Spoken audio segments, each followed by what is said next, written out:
Si Naofumi, ang lalaking pangunahing tauhan ng kwento sa una ay isang tipikal na estudyante sa kolehiyo. Wala siyang anumang partikular na interes, gayunpaman, nag-e-enjoy siyang magbasa ng mga fantasy books sa library. Nagbabasa siya ng vintage fantasy book sa library sa partikular na araw na ito. Ang kwento ay nagsasabi tungkol sa ibang Earth na madalas na sinasalakay ng mga nakakatakot na nilalang na tinatawag na waves. Ang mga naninirahan sa mundong ito ay nagpapatawag ng 4 na bayani, na bawat isa ay may hawak na iba't ibang sandata upang labanan ang mga waves, isang espada, isang sibat, isang pana, at isang shield. Si Naofumi ay talagang sinasamon sa kaharian ng kwento sa mismong oras na ito. Sinasabi ng mga lokal na siya ang shield hero, at may hawak siyang shield sa kanyang kamay. 3 pang bayani ang tinawag din ng hari ng Melromark kasama si Naofumi. Magtutulungan ang 4 na bayani para tulungan ang Melromark sa pagpigil sa paparating na waves. Ang 4 na bayani ay karaniwang hindi maaaring magsama-sama, dahil hindi sila makakakuha ng mga puntos ng karanasan kapag magkasama silang lumaban. Kaya, ang 4 na bayani ay dapat bumuo ng kanilang sariling mga koponan. Sa gabi, pinag-uusapan ni Naofumi at ng iba pang 3 bayani ang tungkol sa Earth. Pagkatapos, nalaman nila na sila ay mula sa iba't ibang parallel universe. Pamilyar silang lahat sa kasaysayan ng mundong ito, gayunpaman, nalaman ito ng iba pang 3 bayani mula sa video game, habang nalaman naman ito ni Naofumi mula sa aklat. Dahil ang Shield Hero ay maaaring hindi marahas na umatake ngunit may mahusay na depensa, ang 3 pang bayani ay batid na siya ang pinakamabagal na mag-level up, ngunit si Naofumi ay hindi nababahala, dahil iniisip niya na hanggat ang kanyang mga kasamahan ay ang nagsasagawa ng pag-atake, maaari rin siyang mag-explore ng ibang mundo. Kinabukasan, ang hari ay nagdala ng isang grupo ng mga adventurer. 4 na bayani ang pagpipilian nila para magsilbing kapitan nila. Gayunpaman, wala sa mga adventurer na ito ang pumili kay Naofumi. Ang Shield Hero ay hindi itinuturing na sapat na makapangyarihan sa kanilang lahat. Nahihiya si Naofumi, dahil walang gustong maging partner niya sa kabila ng katotohanan na siya ang bayani na higit na nangangailangan ng mga kasamahan sa koponan. Isang nakamamanghang salamangkero ang hindi inaasahang nagpahayag ng kanyang pagnanais na sumali sa koponan ni Naofumi sa puntong ito. Si Naofumi ay naantig at natutuwa. Ang hari pagkatapos ay nagbibigay ng isang komisyon sa bawat bayani, na maaari nilang gastusin upang bumili ng kanilang unang hanay ng mga armas. Dinala ni Molty si Naofumi sa isang sikat na tindahan ng panday. Gayunpaman, nang bumili si Naofumi ng mga armas, nalaman niyang ang tanging sandata na maaari niyang gamitin ay ang kalasag na hawak niya. Pagkatapos bumili ng armor, umalis si Naofumi sa lungsod kasama si Molty upang sakupin ang pinakamahina na mga halimaw ng lobo. Habang ang iba pang mga bayani ay nakatalo ng ilang mga lobo na halimaw, si Naofumi ay tumatagal ng mahabang panahon upang talunin ang isa lamang. Ang mga halimaw na napatay ay nag-iiwan ng mga mapagkukunan na maaaring gamitin ng bayani upang mapahusay ang kanyang sandata. Kasunod ng labanan sa araw na iyon, binili ni Molty si Naofumi ng ilang kagamitan sa mas mataas na antas, at nag-enjoy sila sa hapunan sa inn. Inanyayahan ni Molty si Naofumi na uminom, ngunit tumanggi siya, dahil hindi siya nasisiyahan sa alak. Bumalik si Naofumi sa kanyang silid pagkatapos ng hapunan upang magpahinga, ngunit hindi niya inaasahan na nang nagising siya, lahat ng kanyang mga ari-arian kabilang ang kanyang pera ay nawala. Lalo pang lumala ang sitwasyong ito, si Naofumi ay dinala din sa kustodiya ng isang grupo ng mga tropa. Si Naofumi ay dinala sa harap ng hari, na gustong hatulan siya. Tulad ng lumalabas na sinasabi ni Molty na si Naofumi ay pumasok sa kanyang silid, at pinilit siyang gumawa ng isang nakakahiyang pagkilos. Bukod dito, nagulat si Naofumi nang makitang suot ng bayani ng sibat ang kanyang gamit.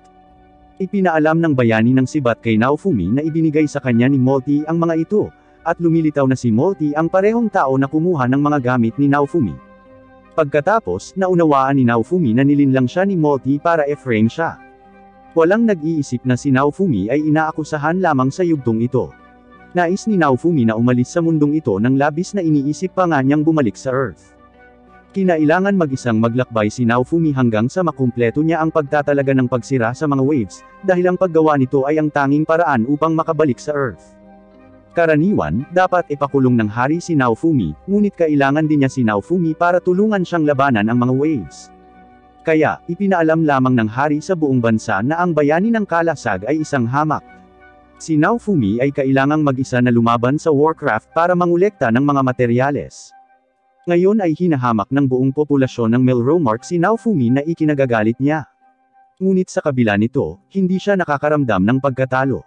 Hindi niya kailangang mag-alala tungkol sa kanyang reputasyon habang nakikitungo, dahil iniisip ng lahat na siya ay marumi. Bubugbugin ni Naofumi ang sinumang negosyante na magtangkang lokohin siya bago ibigay sa kanya ang nararapat sa kanya. Si Naofumi ay may ilang natatanging mga pakinabang bilang isang bayani ng kalasag. Kahit may medyo mahinang lakas ng pag-atake, si Naofumi ay may talento sa mga pantulong na kakayahan, tulad ng pagkakast at pangungulekta, bilang karagdagan sa pagtatanggol. Gagamitin din ni Naofumi ang ilang halimaw ng lobo bilang mga sandata para tulungan siyang umatake. Ito ay naobserbahan ng isang mangangalakal ng alipin, na nagmumungkahi na bumili si Naofumi ng isang alipin. Noong una ay ayaw sa kanila ni Naofumi, dahil kamakailan lang ay nalinlang siya ng isang kasamahan sa koponan. Ngunit nagpasya siyang bumili ng alipin bilang kasosyo pagkatapos malaman na hindi maaaring ipagkanulo ng mga alipin ang kanilang mga may-ari. Ang pinakamahinang alipin lamang ang kayang bayaran ni Naofumi. Sa huli ay nakipag-ayos si Naofumi sa isang demi-human na babae mula sa Raccoon Clan. Ang bawat alipin ay may mystical tattoo sa kanilang katawan na nagpapahintulot sa master na utusan sila, at pinipigilan silang ipagkanulo ang amo. Si Raphtalia, isang demi-human na batang babae ay natatakot kay Naofumi, dahil ang kanyang dating may-ari ay mabagsik at madalas na inaabuso siya. Ngunit binili ni Naofumi si Raphtalia at binigyan siya ng disenteng pangangalaga. Si Naofumi ay nagbibigay kay Raphtalia ng mga supply at armas, habang tinuturuan din ang kanyang mga kasanayan sa pakikipaglaban. Tanging kapag si Raphtalia ay masyadong natatakot na lumaban ay gagamit si Naofumi ng mga utos upang siya ay lumaban ng buong lakas. Iisa ang ulam ni Naofumi at Raphtalia kapag kumakain sila. Laking gulat ni Raphtalia nang makita ang kanyang Panginoon na may parehong pagkain sa unang pagkakataon bilang isang alipin. Nalaman ni Raphtalia pagkatapos na si Naofumi ang bayani ng kalasag.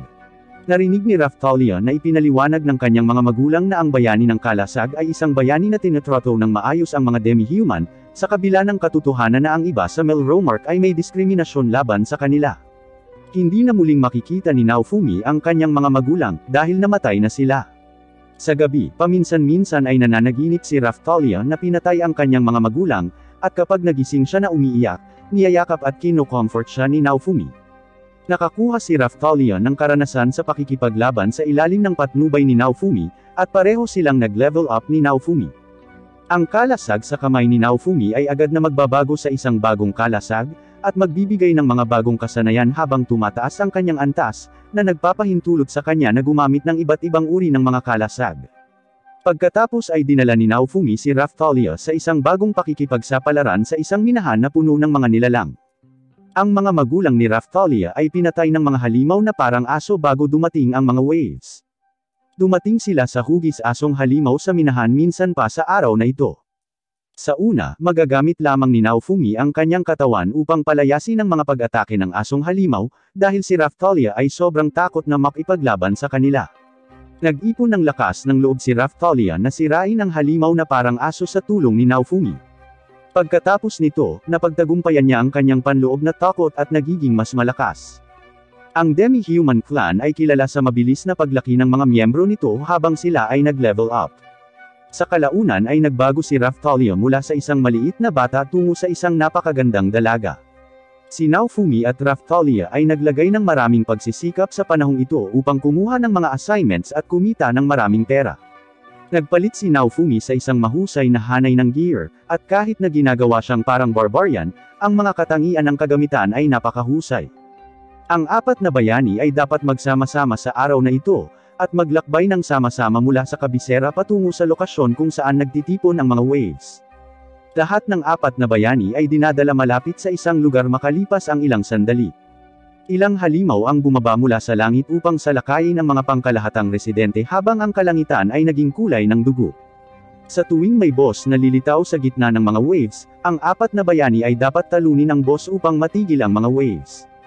Walang tumulong sa mga taga-nayon, habang ang iba pang mga bayani at hukbo ng kaharian ay nagpapatuloy sa pakikipaglaban sa boss. Si Naofumi lamang ang natitira upang ipagtanggol ang mga tao sa huli. Nalaman ng mga tao na ang bayani ng kalasag ay hindi isang kasumpa-sumpa. Upang labanan ang mga halimaw, inaakit sila ni Naofumi na umakyat sa tore ng bantay bago ito sunugin. Habang pinagmamasdan nila si Naofumi na nagtatanggol sa mga taga-nayon, ilang mga sundalo na nagmamarcha patungo sa larangan ng digmaan ay nagpa siyang manatili at tulungan siya. Ang halimaw ay kalaunan ay natalo at ang mga waves ay nawala, salamat sa iba pang mga bayani. Ang karamihan sa mga residente ng nayon ay nananatiling buhay dahil sa proteksyon ni Naofumi.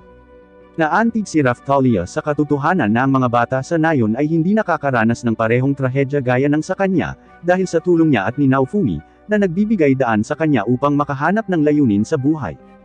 Ang apat na bayani ay inanyayahan ng hari sa isang piging pagkatapos ng digmaan. Sa kalagitnaan, maingat na pinuna ni Molti si Naofumi sa bayani ng Sibat.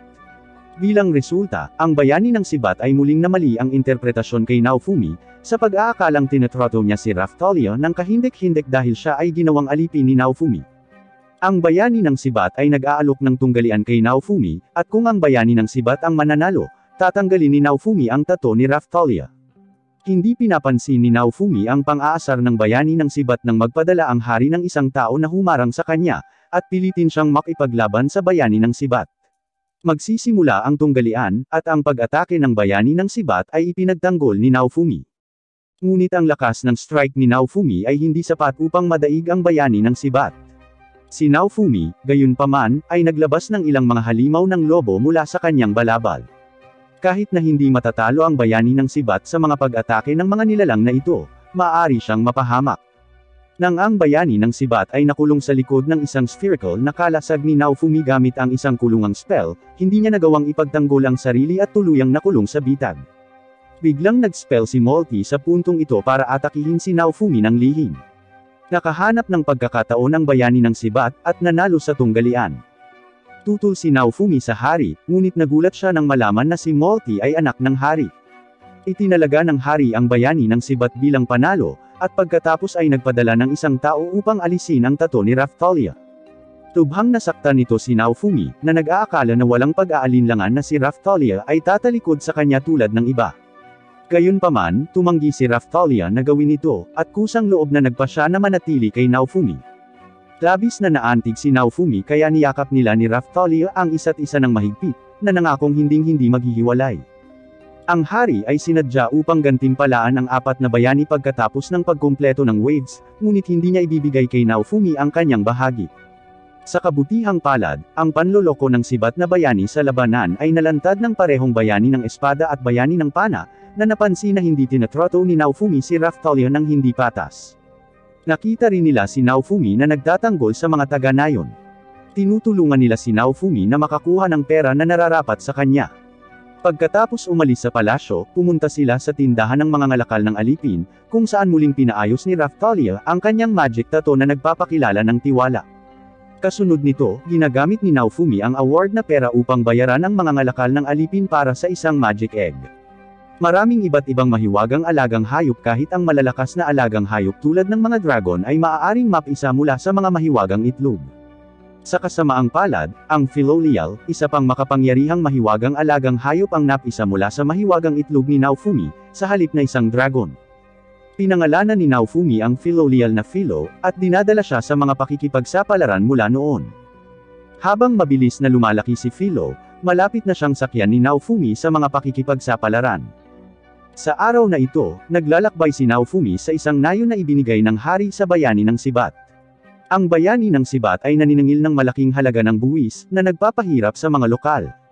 Sa pagsisikap na makaganti sa bayani ng Sibat, hinarap din siya ni Naofumi. Sa halip na labanan, sumasali sila sa mga riding contest sa pagkakataong ito. Kung mabigo ang bayani ng Sibat, kailangan niyang sumuko sa nayong ito. Ang mount ng bayani ng Sibat ay isang dinosaur, at sa palagay niya ay dapat na mas mabilis ang kanyang dinosaur kaysa sa Philolial ni Naofumi. Gayunpaman, pagkatapos ng pagsisimula ng karera, ang Philolial ni Naofumi ay nagpapanatili ng pangunguna sa mas mabilis na takbo. Kaya, nagpadala si Molti ng mga tropang salamangkero upang makagambala kay Naofumi gamit ang mga mahika sa daan. Ngunit sina Naofumi at Philo ang nanalo pa rin sa huli, salamat sa kanilang lakas. Ang mga taga-nayon ay nagbigay kay Naofumi ng isang karwahe bilang tanda ng pagpapahalaga sa pagtatanggol sa kanilang nayon sa pamamagitan ng pagtalo sa bayani ng Sibat. Para makapagnegosyo siya sa iba't ibang lugar, pinayagan ni Naofumi si Philo na hilahin ang karwahe. Lalong nagulat si Naofumi nang makitang si Philo ay naging isang batang babae na may pakpak nang magising siya ng umagang iyon. Si Philo pala, na nagtataglay ng mas makapangyarihang mahiwagang kakayahan at maaaring magbagong tao ay ang reyna ng Philolial. Kailangang mahanap ni Naofumi si Philo ng ilang kakaibang damit, dahil napakalaki ng pagkakaiba ng kanyang anyo ng tao at ibon. Kung hindi, ang damit ni Philo ay mapupunit kapag siya ay naging isang Philolial mula sa isang tao. Ang sastre ng tindahan ng damit ay maaaring lumikha ng mga outfits na maaaring baguhin upang umangkop sa hugis ng katawan ng tao, ngunit siya ay kulang ng ilang mga materyales, kaya si Naofumi ay dapat pumunta sa dungeon upang makakuha ng mga supply sa mga materyales ng damit ni Philo. Nakatagpo siya ng ilang mga taong may sakit sa kanyang paglalakbay. Sa kabutihang palad, matutulungan ni Naofumi ang mga pasyenteng ito, dahil may kapasidad siyang pataasin ang mga epekto ng gamot. Bilang resulta, nakakuha si Naofumi ng isang matatag na reputasyon. Natutunan din ni Naofumi ang sining ng pagtatrabaho sa mga diamante mula sa isang nagbibenta ng hiyas. Bilang karagdagan, ipinaalam ng nagbibenta ng hiyas kay Naofumi na ang mga bagay na kailangan niya ay maaaring matagpuan sa isang dungeon. Kaya nakipagsanib puwersa si Naofumi sa isang mangkukulam, at pareho silang pumasok sa dungeon. Si Naofumi ay dumating sa isang malakas na halimaw dito, at siya at ang kanyang mga kaibigan sa huli ay nagtutulungan upang talunin ito. Hiniling ni Naofumi sa sastre na tumulong sa paggawa ng damit ni Philo nang mayroon na siyang mga kinakailangang materyales. Sa halip na mapunit, ang outfit ay nagiging bow ornament kapag si Philo ay nagiging Philolial. Nalaman ni Naofumi nang hindi inaasahan na ang isang nayon ay nangangailangan ng maraming herbicide habang siya ay naglalakbay. Bumili siya ng maraming herbicide upang ibenta sa nayon. Habang bumibisita si Naofumi sa nayon, natuklasan niya na ang suliranin ay mas malala kaysa sa kanyang inaasahan. May mga halimaw na katulad ng halaman na umaatake sa mga residente sa lugar. Si Naofumi at ang kanyang mga kaibigan ay nakikipaglaban sa mga halaman. Natuklasan nila na ang mga halaman ay mahirap sirain sa simula, dahil sila ay mabilis na nakabawi mula sa pinsala. Pagkatapos, napagtanto ni Naofumi na maaari rin siyang gumawa ng mga herbicide, mas mahusay na gumagana sa pamamagitan ng pagpapahusay ng mga epekto nito. Nagagawa nilang sirain ang mga halaman, at protektahan ang nayon sa paggamit ng mga herbicide.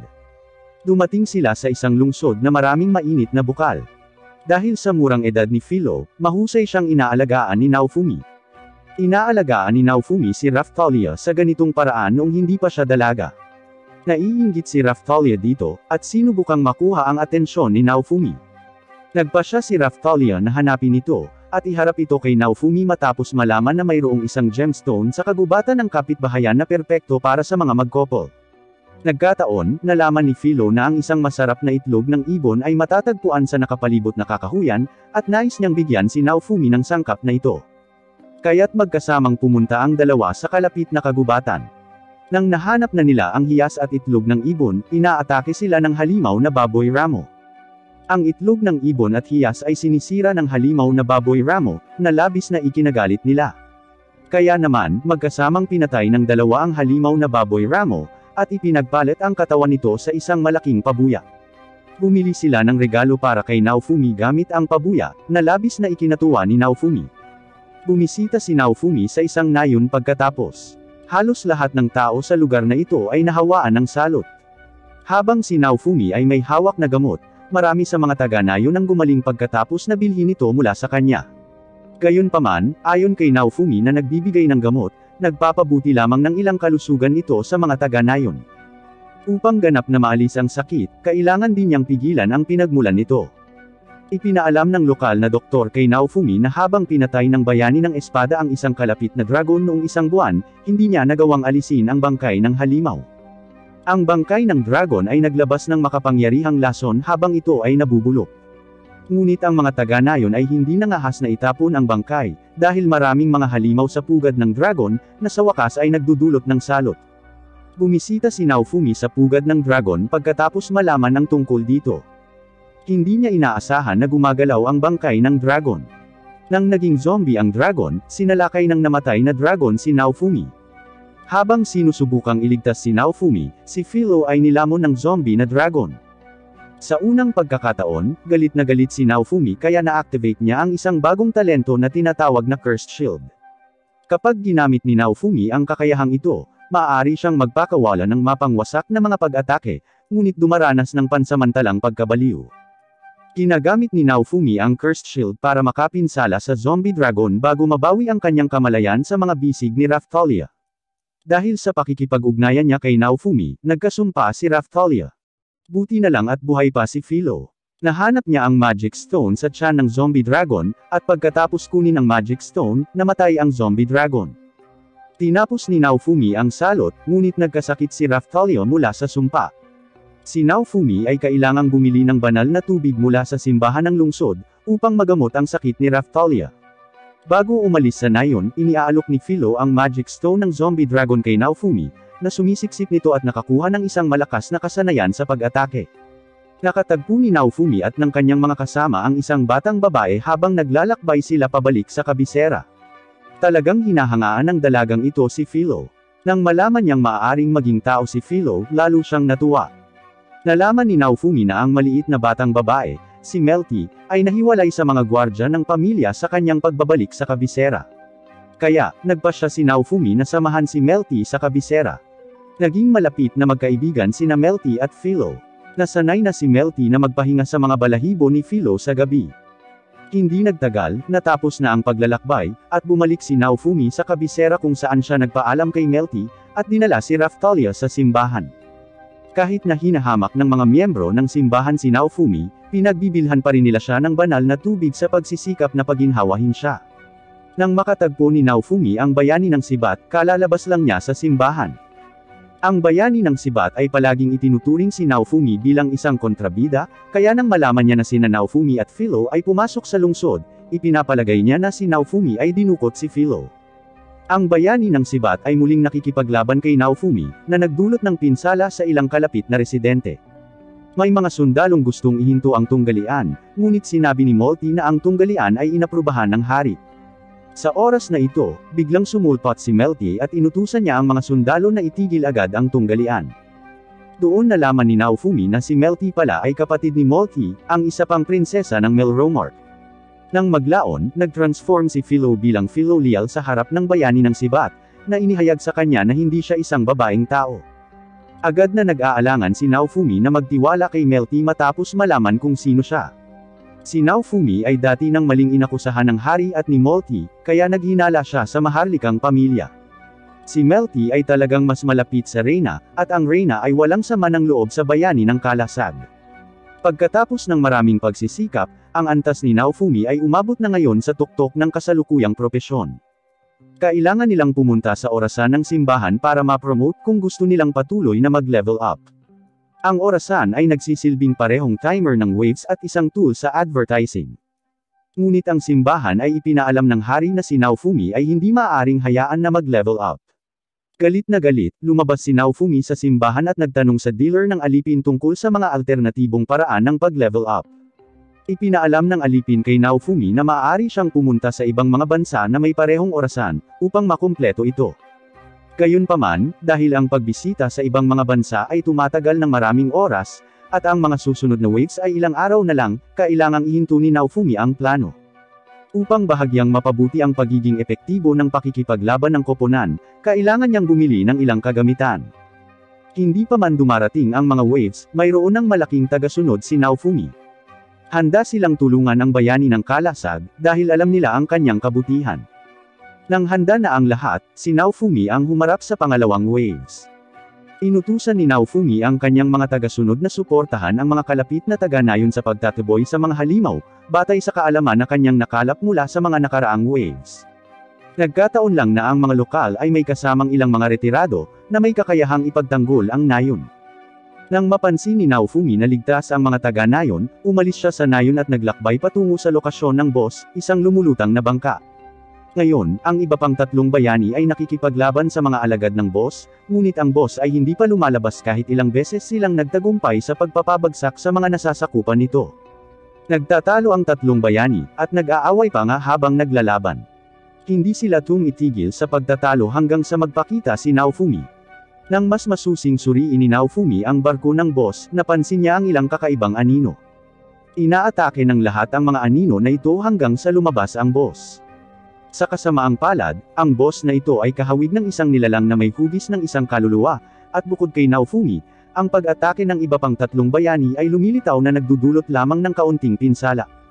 Matagal bago matatalo ang boss kung patuloy silang lumalaban sa ganitong paraan. Kaya, pinili ni Naofumi na gamitin muli ang Cursed Shield, dahil sa pag-aalala na magtatagal ang laban, at hindi maitaboy ng mga taga-nayon ang iba pang mga halimaw.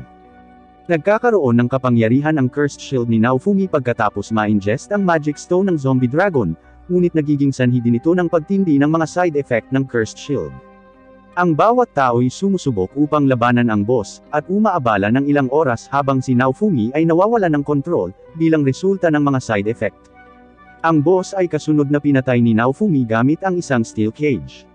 Ang iba pang tatlong bayani ay labis na nagulat na hindi nila inaasahan na si Naofumi ay biglang hihigit sa 3 pa sa lakas. Ang katotohanan na mayroong maraming mga boss, at ang pangalawang boss ay hindi inaasahang lumitaw sa barko, higit pang nakakagulat sa lahat. Ang boss ay pinatay ng isang misteryosong babae na nagngangalang Glass sa sumunod na sandali. Dahil si Naofumi ay ang tanging ibang bayani na maaaring makipagkompetensya kay Glass, na malinaw naman ang pinakamalakas sa lahat ng mga bayani. Hinarap agad ni Glass si Naofumi. Ipinaalam ni Glass kay Naofumi na ang kanilang laban ay ang huling laban ng Waves. Naiintindihan ni Naofumi kung gaano kalakas si Glass, kaya, hindi siya aatake ng walang ingat. Walang kahirap-hirap na tinatalo ni Glass ang iba pang mga bayani na nagtatangkang lumaban sa kanya. Sumunod, pinatamaan ni Glass si Raphtalia, ngunit ginagamit ni Naofumi ang kanyang kalasag upang ilihis ang atake. Sinasamantala ang sitwasyon, nagsimulang lumaban sina Philo at Raphtalia, ngunit hindi naapektuhan si Glass ng kanilang mga pag-atake. Muli, dapat gamitin ni Naofumi ang Cursed Shield para labanan si Glass, ngunit wala itong kapangyarihan laban sa kanya. Upang wakasan ang tunggalian at alisin si Naofumi, walang kahirap-hirap niyang dinurog ang bakal na kulungan. Habang nalaman ni Naofumi na magwawakas ang Waves dahil sa pagkamatay ng boss, nagpasya siyang sumakay kay Philo at tumakas. Si Glass ay naglalaho kasama ang pagtatapos ng Waves gaya ng inaakala ni Naofumi. Sa pagkakataong ito, ang mga Waves ay hindi nagdudulot ng anumang makabuluhang pinsala, at ang mga kalapit na tao ay nakalabas ng buhay. Alam ni Naofumi na tiyak na malilipol ang mundo kung siya ay mapapatay ni Glass bago dumating ang mga susunod na Waves. Sa makatuwid, kailangan niyang palakasin ang kanyang sarili ng maaga. Nagpadala ngayon ang hari ng isang mensahero upang dalhin si Naofumi sa kanya. Hindi na nga niya ginantimpalaan si Naofumi, ngunit nagtanong din siya kung bakit bigla siyang naging mas malakas kaysa sa iba. Galit na galit si Naofumi at hindi na natatakot sa hari sa puntong ito. Ang hari ay sinabihan ni Naofumi na maaari na niyang patayin ang hari, at itaboy ang lahat ng hukbo upang umalis sa kabisera. Binalaan din niya ang hari na huwag nang humadlang pa kung gusto niyang mabuhay. Nang marinig ito ng hari, siya ay nagalit, ngunit maaari lamang niyang tiisin ito. Pagkatapos ay umalis si Naofumi sa Melromark upang maghanda para sa pag-level up sa ibang mga bansa. Di nagtagal pagkatapos, hinabol ni Melty si Naofumi, na gustong ayusin ang relasyon sa pagitan ng maharlikang pamilya at sa kanya. Nang si Naofumi ay handa ng tumutol, nalaman niyang ang mga tropang naghahatid kay Melty ay gustong patayin siya. Si Melty ay mabilis na pinangangalagaan ni Naofumi, at agad na tumakas ang mga tropa at sinisiraan si Naofumi sa pagkidnap kay Melty. Hindi nagtagal, kumalat sa buong bansa ang balita ng pagkidnap ng Shield Hero sa prinsesa. Si Naofumi at ang kanyang mga kasama ay lahat na hinahanap. Ipinagpalagay ni Melty na si Molty ang nag-utos sa mga tropa na patayin siya, at kung siya ay magtagumpay, si Molty ang magiging tagapagmana ng trono, at kung siya ay mabigo, sisiraan ng mga tropa si Naofumi sa pagkidnap sa kanya. Kung babalik si Melty sa palasyo ngayon, tiyak na papatayin siya ni Molty, at iminumungkahi ni Naofumi na isama niya si Melty sa ibang bansa. Sa paglalakbay, sinabi ni Melty kay Naofumi na ang kanyang ina ang tunay na pinuno ng kaharian ng Melromark. Dahil ang kanyang ina ay isang reyna, siya ay may higit na kapangyarihan kaysa sa hari. Ang reyna ay pala kaibigan sa Shield Hero, ngunit kailangan niyang pansamantalang magtago dahil sa pag-frame ng simbahan. Sa oras na ito, bigla nilang narinig ang tunog ng mga tropa na nagmamarcha. Nahulaan ni Naofumi na ang mga tropa ay maaaring ang mga humahabol at agad na tumakas. Sa gilid ng bangin, naabutan ng mga humahabol si Naofumi. Nasa tropa rin ang 3 pang bayani. Sinubukan ni Melty na ipaliwanag sa kanila na hindi siya kinidnap ni Naofumi at ang lahat ay pakana ni Molty. Ngunit sinabi ni Molty na si Naofumi ay nagtataglay ng isang shield na nagbi-brainwashed, at lahat ng kumakausap sa kanya ay mabi-brainwashed. Naniniwala ang tanga na spear hero sa mga salita ni Molty, at nagsimulang maglaban ang dalawang panig. Sa huli, nagtapos ang dalawa sa isang draw, at nasira ni Naofumi ang kalsada, na naging sanhi upang hindi sila mahabol ng mga humahabol. Bago umalis, hiniling ni Naofumi sa Sword Hero na alamin ang katotohanan sa halip na paniwalaan ang kasinungalingan ni Molty. Matapos tumakas si Naofumi at ang iba pa sa kaligtasan, lumitaw ang ahente ng Reyna sa harap nila. Sa ngalan ng Reyna, inanyayahan ng ahente si Naofumi na makipagkita sa Reyna. Sa sandaling iyon, ang kagubatan ay biglang nagliyab, at ito ay lumabas na si Molty ay nagsusunog sa kagubatan upang mahanap si Naofumi. Gayunpaman, hindi pa rin mahanap ng mga humahabol si Naofumi. Sa galit, nagpasya si Naofumi na bumalik upang makita ang Reyna, na nangakong pagbabayaran si Molty.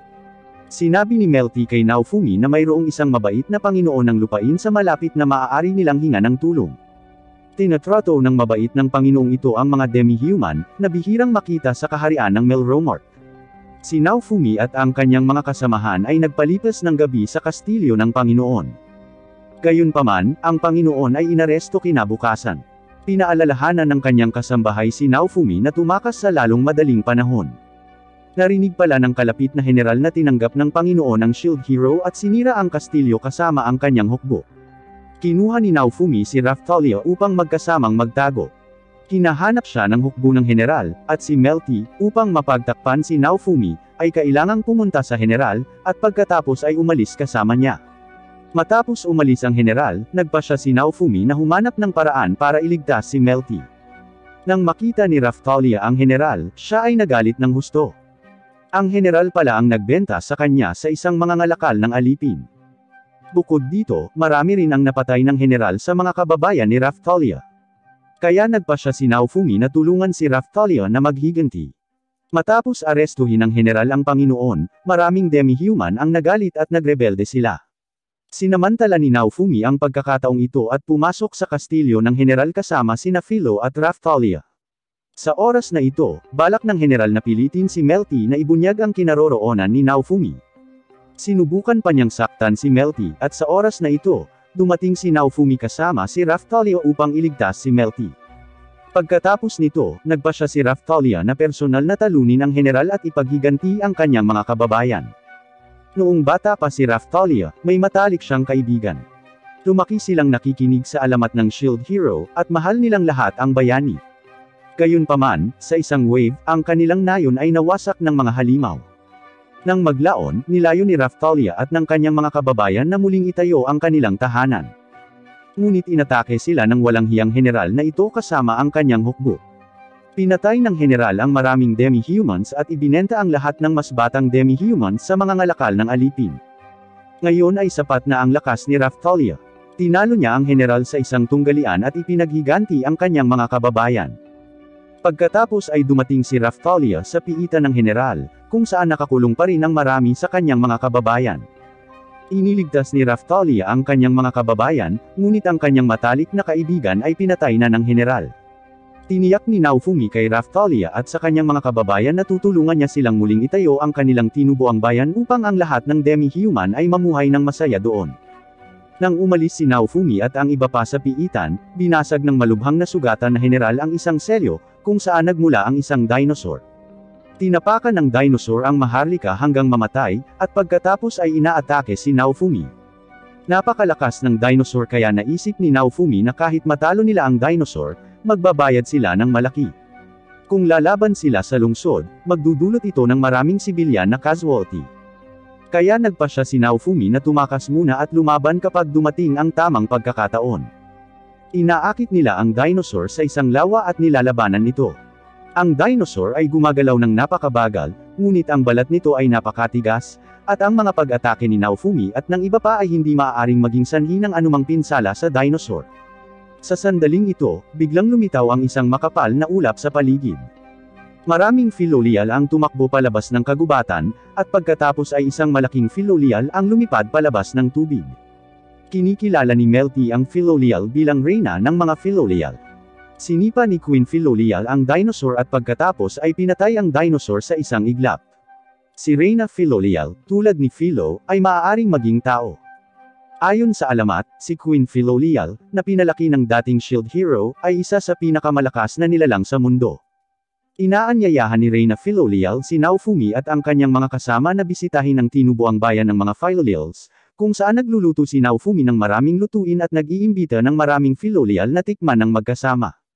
Ang mga kasamahan ni Naofumi ay napakabait sa mga Filolial.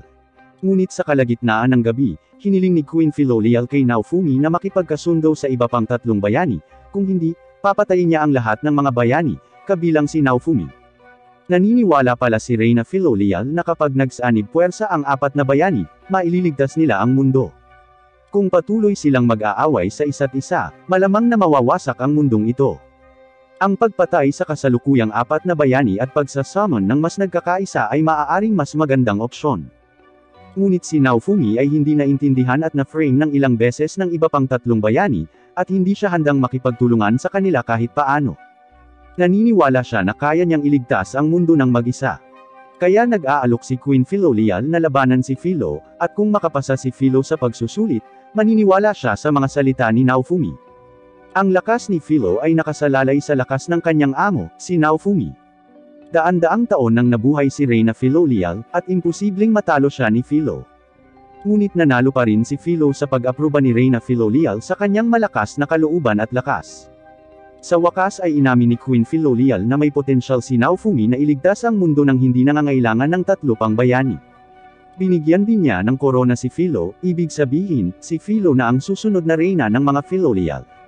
Sa gabi, si Reyna Filolial ay nagbibigay kay Naofumi ng ilang payo. Ang pagganap ni Naofumi ay nagpapaalala sa kanya ng nakaraang shield hero. Ang ganda ng gabi nilang magkasama. Kinabukasan, nagpaalam si Reyna Filolial kay Naofumi. Ang partido ni Naofumi ay maingat na gumagalaw sa kagubatan, at hindi pa natuklasan. Papalapit na sila ng palapit sa kabisera ng kaharian ng Melromart. Pero on the way, may outpost, at kailangan nilang dumaan bago makapasok sa capital. Ang Spear Hero ay nagbabantay na rito, naghihintay sa pagdating ni Naofumi. Si Naofumi ay madaling talunin ang Spear Hero, ngunit gusto niyang kumbansihin ang Spear Hero na maniwala sa kanya. Sa kanyang pagtataka, inatake siya ng Spear Hero. Inakusahan din ng Spear Hero si Naofumi na pumatay sa Sword Hero at sa Bow Hero. Nais magpaliwanag ni Naofumi, ngunit hindi siya binigyan ng Spear Hero ng pagkakataon, at pagkatapos ay mabangis silang lumaban. Ang Spear Hero ay mas mababa sa karanasan at kasanayan sa pakikipaglaban kay Naofumi. Ngunit si Naofumi ay hindi na-promote, kaya ang kanyang antas ay mas mababa kaysa sa Spear Hero. Ang mga kasama ng Spear Hero ay mas mataas din sa antas kaysa sa mga kasama ni Naofumi. Ngunit sa sumunod na labanan, unti-unting nangunguna ang panig ni Naofumi. Mas marami silang karanasan sa pakikipaglaban kaysa sa koponan ng Spear Hero. Sa huli, lumikha sina Philo at Melty ng mas malakas na magic na may iba't ibang katangian at matagumpay na natalo ang koponan ng Spear Hero. Ngunit hindi pa tapos ang laban. Biglang naramdaman ni Philo ang panganib, at pinaalalahanan si Naofumi na ipagtanggol laban sa mga pag-atake mula sa langit, kaya nag-summon si Naofumi ng maraming shield.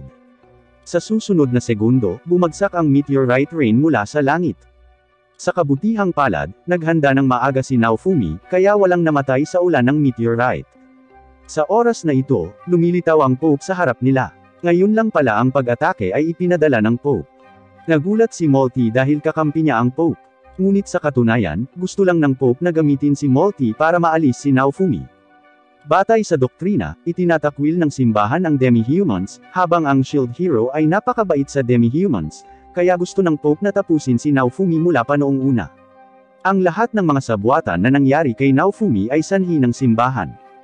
Sa pagkakataong ito, ang Pope ay nagdadala ng malaking bilang ng mga miyembro ng simbahan, at balak niyang patayin si Naofumi at ang iba pa rito, at pagkatapos ay ipasummon muli ang 4 na bayani. Bagamat hindi masyadong makapangyarihan ang Pope, maaari niyang gawin ang ibang mananampalataya na magbigay ng mana. Sa pamamagitan ng mana ng mga tao na ito, ang Pope ay maaaring magbigay ng napakalakas na mahika. Si Naofumi ay maaari lamang patuloy na ipatawag ang kanyang mga shield upang palayasin ang mga pag-atake ng Pope. Ngunit napakaraming mananampalataya na makapagbibigay ng maraming mana, habang limitado ang mana ni Naofumi. Habang si Naofumi ay nasa isang mahigpit na laban, ang mga reinforcement ay biglang lumitaw. Sila ang Sword Hero at Spear Hero, na inatake ng assassin na ipinadala ng Pope, at ang Pope ay nagpakalat ng mga chismis na sila ay pinatay ni Naofumi. Matapos talunin ng Sword Hero at Spear Hero ang assassins, nagmamadali silang tulungan si Naofumi. Ngayon sa wakas ay naunawaan na nila na si Naofumi ay palaging inaabuso. Ngunit hindi sila humihingi ng paumanhin kay Naofumi, kaya nagagalit si Naofumi. Ang iba pang tatlong bayani ay naniniwala na ang lahat ng ito ay isang hindi pagkakaunawaan, at ang Tusong Pope ang may kasalanan. Naniniwala si Naofumi na ang kanilang katangahan at kahambugan din ang mga dahilan kung bakit siya nagawang mali. Pagkatapos ay nagsimula silang mag-away, at tila hindi sila magsanib puwersa. Kaya't sinasamantala ng Pope ang pagkakataong ito para muling umatake. Tumawag si Naofumi ng isang shield upang harangan ang mga pag-atake. Nang makita ito, lahat ay tumigil sa pagtatalo. Alam nilang maaari silang tumanggi na isaalang-alang ang isa't isa na magkaibigan, ngunit dapat silang lumaban pansamantala upang talunin ang isang kaparehong kaaway. Kasabay nito, naglulunsad din ang Reyna ng isang ganting pag-atake laban sa simbahan, at pinamunuan niya ang isang hukbo, na nagmamadali patungo kay Naofumi. Para matrap si Naofumi at ang iba pa, gumawa ang Pope ng malaking magic barrier para matrap sila sa loob. Ang lahat ay nagsimulang salakayin ang Pope, na sa lalong madaling panahon ay nasugatan. Gayunpaman, sa labas ng barrier, ang mga mananampalataya ay agad na nakapagpapagaling sa Pope sa pamamagitan ng healing magic. Ang mga ordinaryong pag-atake ay tila hindi makapagdulot ng pinsala sa Pope. Kaya nagpasya si Naofumi na gamitin ang Cursed Shield upang labanan ang Pope. Pagkatapos ay nawalan siya ng malay at napunta sa isang makapangyarihan ngunit nakakabaliw na estado. Gayunpaman, sa ilalim ng tawag ng kanyang mga kasama, unti-unting bumabalik ang pakiramdam ni Naofumi. Pinrotektahan niya ang kanyang mga kasamahan sa koponan ng kanyang shield upang salakayin ang Pope, at matagumpay na nasugatan ng Sword Hero at ng Spear Hero ang Pope. Ngunit hindi nagtagal ay gumaling ang Pope mula sa kanyang mga pinsala, at nagsimula siyang lumaban gamit ang mas malakas na mahika. Si Naofumi at ang iba ay unti-unting nauubusan ng kanilang mana, at malamang na matatalo sila sa labanan.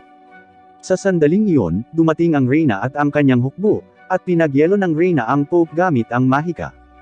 Sinasamantala ni Naofumi ang pagkakataon na ipatawag ang isang bakal na holo na lumalamon sa Pope. Nang nakita ng mga mananampalataya sa labas ang Pope na patay na, lahat sila ay sumuko. Nanalo si Naofumi sa huling tagumpay, ngunit nahimatay siya dahil sa pagod. Ang Reyna ay agad na nagutos ng buong pagsisikap na iligtas si Naofumi. Si Naofumi ay malubhang nasugatan dahil ang Cursed Shield ay may napakalakas na side effect, at kailangan niyang magpahinga sandali. Pagkagising ni Naofumi, agad na humingi ng tawad ang Reyna sa kanya. Sinabi niya kay Naofumi na hindi patas ang pagtrato sa kanya noon dahil ginamit ng simbahan ang hari. Ngayong naparusahan na ang simbahan, panahon na para parusahan ang hari at si Molti. Kinabukasan, hayagang dinala ng Reyna ang hari at si Molti sa paglilitis, na nasaksihan ng buong bansa sa pamamagitan ng mahika. Dahil finrame ng hari at ni Molti si Naofumi, ginawa siyang hindi patas na pagtrato, at sinubukan pa siyang patayin ng maraming beses, kaya hinatulan sila ng Reyna ng kamatayan. Medyo nagulat si Naofumi sa hatol. Kahit nagalit siya sa hari at kay Molti, ayaw niyang patayin sila. Kaya sa panahon ng pagbitay, pinahinto ni Naofumi ang berdugo. Nagpasya siyang parusahan sila sa ibang paraan. Simula noon, ang hari at si Molti ay tinanggalan ng kanilang mga pangalan at binigyan ng nakakainsultong mga palayaw. Agad namang pumayag ang Reyna sa kahilingan ni Naofumi. Sa katunayan, ayaw din niyang makitang mabitay ang kanyang asawa at anak. Pagkatapos nito, umalis si Naofumi sa palasyo at pumunta sa susunod na lugar upang ipagpatuloy ang kanyang pakikipagsapalaran. Sa pagkakataong ito, walang nakakakita sa kanya bilang masamang tao, at alam ng lahat na si Naofumi ang tunay na bayani. Tinatrato nila siya ng may pinakamataas na antas ng kagandahang asal at umalis na siya. Unang pinuntahan ni Naofumi ang Hourglass, at sa pagkakataong ito ay walang humahadlang sa kanya at sa kanyang kapareha na kumpletuhin ang kanilang promosyon. Si Naofumi, Raphtalia, at Philo ay lahat ay napromote sa mga propesyon na may mas mataas na antas, at ang kanilang mga katangian ay lubos na napabuti.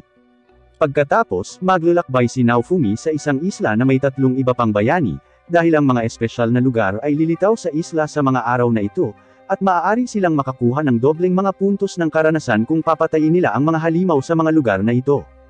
Sa barko patungo sa isla, nakilala ni Naofumi ang 2 adventurer. Ang lalaking adventurer ay isang makapangyarihang mandirigma na mahusay sa paggamit ng scythe, habang ang babaeng adventurer ay isang magician na mahusay sa paggamit ng gem magic. Napakabait at masayahin nila, at mabilis silang naging kaibigan ni Naofumi. Maya-maya pa ay dumating na ang barko sa destinasyon. Sa pagkakataong ito, bilang karagdagan kay Naofumi at sa kanyang mga kasama, maraming adventurer ang pumupunta sa isla, at lahat sila ay gustong makakuha ng higit pang mga puntos sa karanasan. Sa kasong ito, kung makakasama nila ang mas maraming tao, magiging mas mahusay sila sa pagkuha ng mga puntos sa karanasan. Kaya inimbitahan ng dalawang adventurer si Naofumi na maging isang team. Iniisip ni Naofumi na maaari silang maging mahusay na mga kasamahan sa koponan at sumasang-ayon sa kanilang kahilingan. Pagkatapos ay nagsimula silang labanan ang mga halimaw sa isla. Natuklasan ni Naofumi na kahit na ang mga mahihinang halimaw ay nakakapagbigay ng maraming puntos ng karanasan, kaya mabilis nilang pinapataas ang kanilang mga antas. Ngunit biglang natuklasan ni Naofumi na hindi na siya nakakakuha ng mga puntos ng karanasan. Sa oras na ito, lumilitaw ang bow hero sa tabi niya.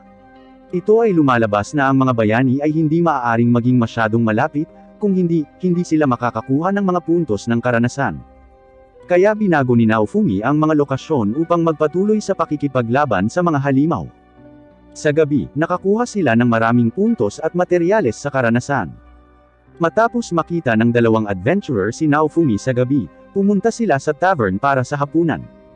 Nakipag-appointment si Naofumi sa kanila para labanan ang mas malalakas na halimaw sa susunod na pagkakataon.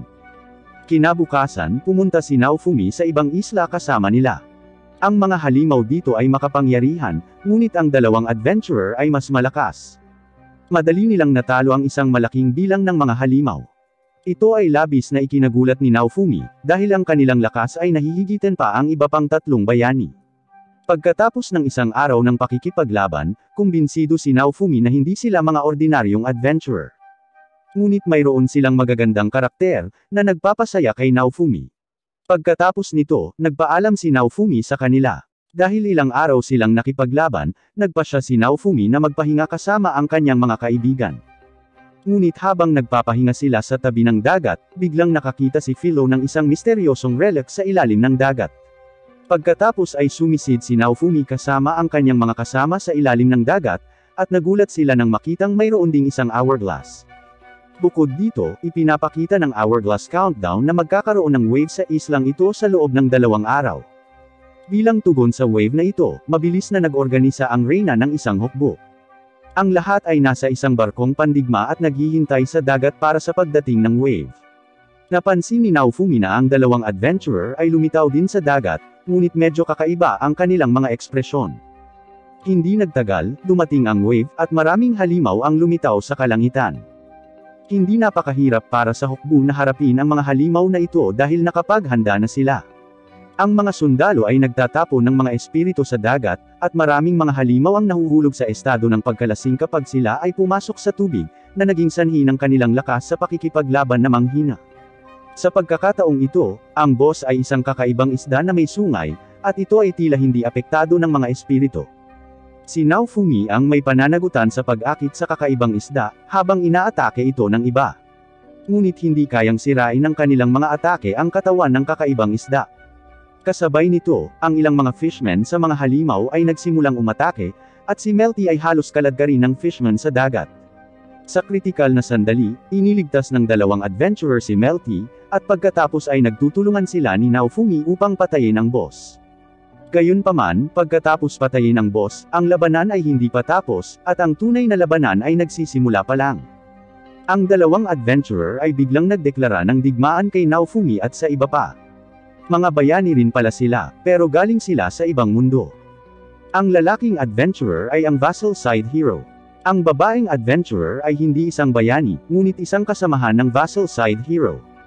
Naapektuhan na rin ng wave ang kanilang mundo, at ang paraan para matigil ang wave ay ang talunin ang bayani ng kabilang mundo. Ang vassal side hero ay napakalakas, at madali niyang natalo ang iba pang mga bayani maliban kay Naofumi. Pagkatapos ay lumaban sila kay Naofumi. Bagamat magkaibigan sila, ngayon ay kailangan nilang maging magkaaway alang-alang sa kani-kanilang mundo.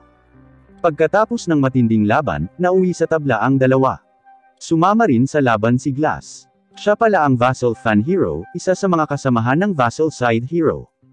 Sa kanilang huling labanan, si Naofumi ay muntik nang matalo ni Glass, ngunit sa kabutihang palad, nakatakas siya. Sa pagkakataong ito, hindi na siya makakatakas muli.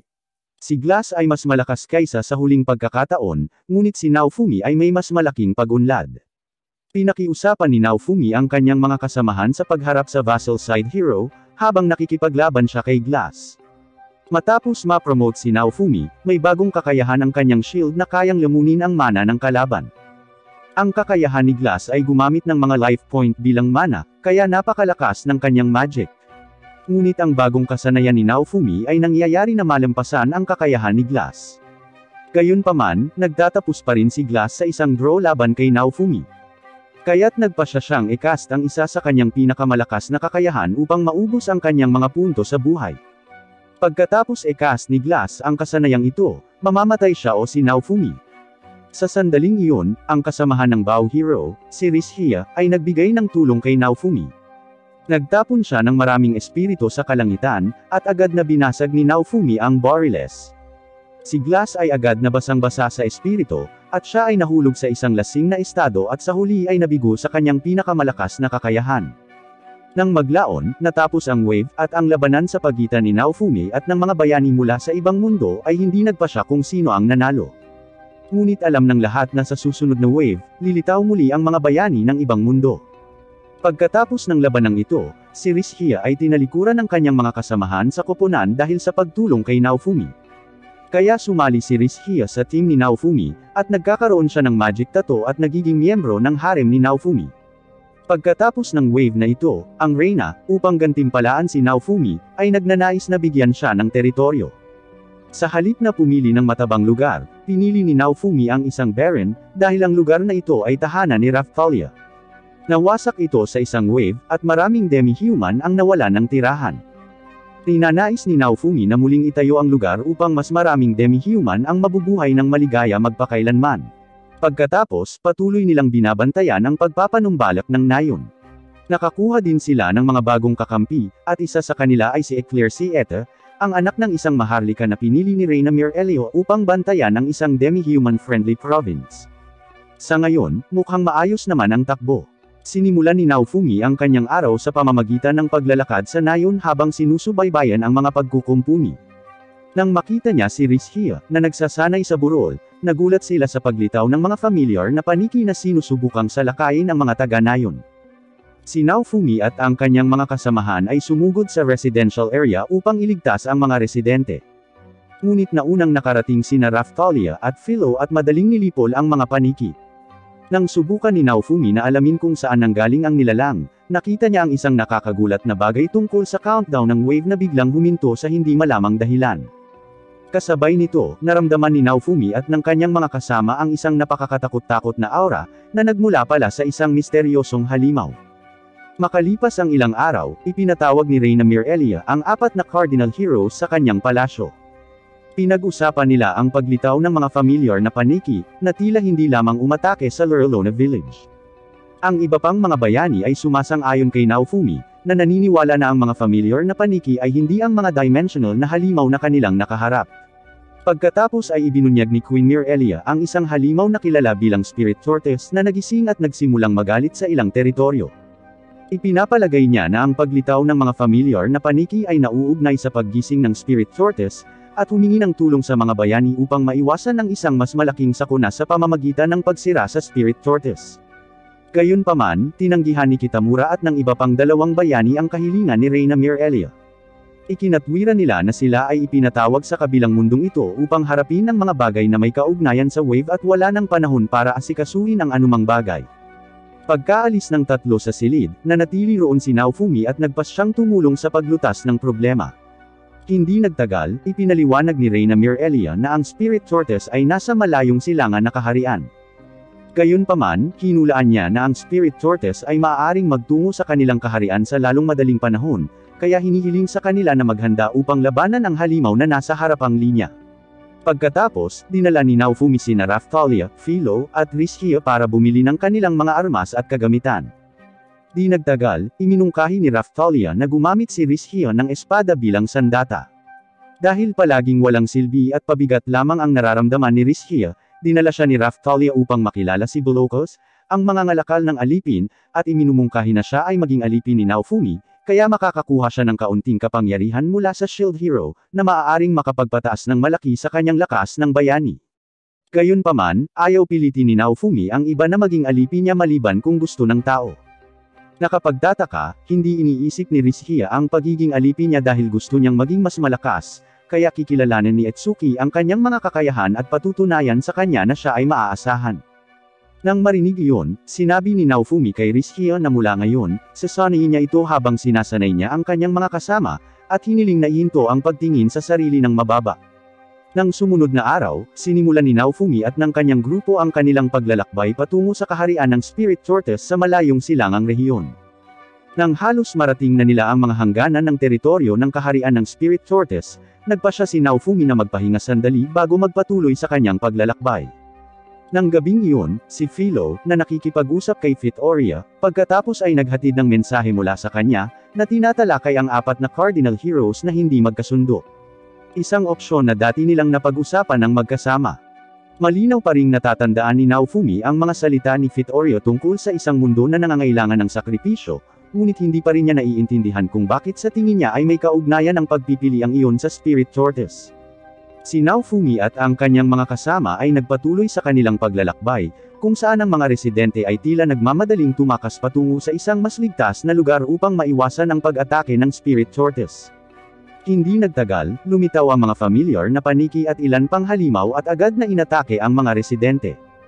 Habang sinusubukan ng kanyang mga kasamahan na iligtas ang mga tao, hinikayat ni Naofumi ang mga familiar na paniki at ang mga halimaw na sundan siya, pagkatapos ay inilabas ang kanyang Wrath Shield upang sirain ang lahat ng mga halimaw. Pagkatapos ng laban, isang misteryosong babae ang lumapit kay Naofumi at tinanong ang kanyang pagkakakilanlan bilang Shield Hero. Pagkatapos makumpirma na siya ang Shield Hero, hiniling niya sa kanya na patayin siya. Hindi nagtagal, narinig ni Naofumi at ng kanyang mga kasama ang isang malakas na dagandong na sinamahan ng nakakatakot na aura, na nagparamdam sa kanilang lahat na walang magawa. Agad niyang napansin na nawala na ang babaeng nasa harapan nila, kasabay ng pagkawala ng dagandong. Pagkatapos ng insidente, dumalo si Naofumi sa isang pulong kasama si Reyna Mirelia at ang mga warlord ng ilang kaharian. Tinalakay nila kung paano talunin ang Spirit Tortoise bago ang halimaw ay pumatay ng mas maraming tao at gumawa ng mas maraming pinsala. Matapos wasakin ang kabisera ng Reiki Kingdom at patayin ang maraming residente doon, siguradong matutulog ang Spirit Tortoise sa loob ng 2 o 3 araw bago muling ilunsad ang pag-atake nito. Hinulaan ni Queen Mirelia na ang Spirit Tortoise ay aatake sa Rohilot Kingdom dahil, ayon sa alamat, ang halimaw ay kadalasang mas interesado sa pag-atake sa mga lugar na makapal ang populasyon ng mga tao upang pumatay ng mas maraming tao. Pagkatapos ay tinanong ni Naofumi ang mga warlord kung paano talunin ang higanteng halimaw, dahil mayroon lamang silang ilang araw bago muling ilunsad ng Spirit Tortoise ang pag-atake nito. Tila nakaramdam ng tiwala ang mga warlord sa lakas ng pakikipaglaban ng mga puwersa ng alyansa, na binubuo ng mga pinakakakilakilabot na mandirigma mula sa kani-kanilang kaharian. Kahit isa sa mga warlord ay iginiit na hindi nila kailangan ang tulong ng 4 na Cardinal Heroes. Gayunpaman, tila hindi sumang-ayon ang warlord ng Reiki Kingdom, dahil nasaksihan niya mismo ang kapangyarihan ng Spirit Tortoise, na madaling makapatay ng libu-libong mga sundalo nito. Kaya naman kailangan nila ng tulong ng 4 na Cardinal Heroes dahil kung aasa lang sila sa combat power ng Alliance troops, hinding-hindi nila magagawang talunin ang Spirit Tortoise. Nang marinig ito, pumayag si Naofumi na tulungang talunin ang Spirit Tortoise at hiniling sa kanila na huwag kumilos ng padalos-dalos dahil gusto niyang mabawasan ang bilang ng mga masasawi. Bukod sa paghingi ng tulong kay Naofumi at sa Cardinal Heroes, lumalabas na ipinatawag din ni Queen Mirelia at ng kanyang mga kaalyado ang 7-star Heroes, ang mga user na gumagamit ng vassal weapons. Kahit na ang 7-star Heroes ay hindi kasing lakas ni Naofumi at ng iba pang 3 Cardinal Heroes, sila ay maaasahan dahil sila ay mas matapang kaysa sa mga ordinaryong mandirigma. Biglang sumulpot sa gitna ng kanilang pag-uusap ang isang misteryosong babae na nakasalubong niya kanina. Pagkatapos ay ipinakilala ng babae ang kanyang sarili bilang Asthore, ang familiar ng Spirit Tortoise na nagkukunwaring concubine ni Haring Reiki at ang kanyang regent. Sinabi ni Ast na bilang isang familiar na tao, ang kanyang misyon ay ang pagpasok sa sentro ng kaharian at kolektahin ang pinakamakaunting kaluluwa ng tao. Higit pa rito, ipinaliwanag niya na ang Spirit Tortoise ay gumagamit ng mga kaluluwa ng tao bilang pinagmumula ng kapangyarihan nito upang maiwasang masira ang waves of catastrophe. Ang mga human familiar ay karaniwang pumapasok sa pamahalaan at minamanipula ang mga pinuno ng kaharian upang labanan ang isa't isa upang makolekta nila ang mga kaluluwa ng tao na namatay sa labanan. Kung hindi yun gagana, magpapadala ang Spirit Tortoise ng mga halimaw upang mangolekta ng mga kaluluwa ng tao sa pamamagitan ng pagpatay sa kanila. Higit sa lahat, ang pinakamalaking banta sa sangkatauhan sa mundong ito ay ang paggising ng Spirit Tortoise, na hindi magdadalawang isip na sirain ang mundo at sangkatauhan. Gayunpaman, sinabi ni Ost na may nagsira ng selyo ng Spirit Tortoise, at sinisira nito ang lahat laban sa kalooban mismo ng Spirit Tortoise dahil sa ngayon, ang higanteng hayop ay kinokontrol ng isang taong nagsira ng selyo. Gayunpaman, maaaring pansamantalang itigil ang paglitaw ng mga waves, ngunit sa lalong madaling panahon, magwawakas ang mundo kung hindi nila papatayin ang Spirit Tortoise, na magdudulot ng kalituhan sa sangkatauhan. Dahil doon, hiniling ni Ost kay Naofumi na patayin ang Spirit Tortoise. Ipinaliwanag niya na ang apat na Cardinal Heroes ay maaaring basagin ang selyo ng Spirit Tortoise at muling buhayin ang higanteng hayop upang mangolekta ng mga kaluluwa ng tao at ipagtanggol ang mundo mula sa mga waves. Nang malaman iyon, sa wakas ay naunawaan ni Naofumi ang mahihirap na pagpipilian na nangangailangan ng sakripisyo, kung ano ang sinabi noon ni Fitauria, na naging nauugnay sa Spirit Tortoise. Pagkatapos nito, nag-alok si Ost na tumulong sa pagbibigay ng impormasyon para mahanap ang pasimuno at matigil ang Spirit Tortoise. Gayunpaman, ang mga general ay nagsimulang makipagtalo sa isa't isa kung sino ang dapat na mamuno, na naging sanhi ng pagkairita ni Naofumi. Gayunpaman, gagawin pa rin niya ang kanyang misyon na patayin ang Spirit Tortoise dahil gusto niyang protektahan ang mga residente ng kanyang nayon at lahat ng tao sa mundong ito. Nang maglaon ng gabing iyon, kinumbinsi ni Raphtalia si Naofumi na ang mga general ay nag-aalala lamang tungkol sa pagprotekta sa kanilang mga teritoryo, tulad niya, at nagmumungkahi na sila ang bahala sa pamamagitan ng pagbuo ng isang plano na hindi nila matatanggihan. Ang kanyang plano ay akitin ang Spirit Tortoise sa pamamagitan ng pagpapakalat ng malalaking hukbo sa paligid ng lugar habang sila, na sinamahan ni Ost at Eclair, ay maghahanda upang labanan ang higanteng hayop. Kinabukasan, sumugod ang mga warlord mula sa ibang kaharian upang ihanda ang kanilang mga tropa sa kani-kanilang posisyon ayon sa direksyon ni Naofumi bilang pinuno ng mga tropang alyansa. Samantala, nag-iisip sila ng paraan para putulin ang ulo ng Spirit Tortoise, na tiyak na hindi magiging madali. Hiniling ni Naofumi kina Rishia at Ost na pumunta sa library ng lungsod at alamin ang lahat tungkol sa Spirit Tortoise upang makahanap ng paraan upang talunin ang higanteng hayop.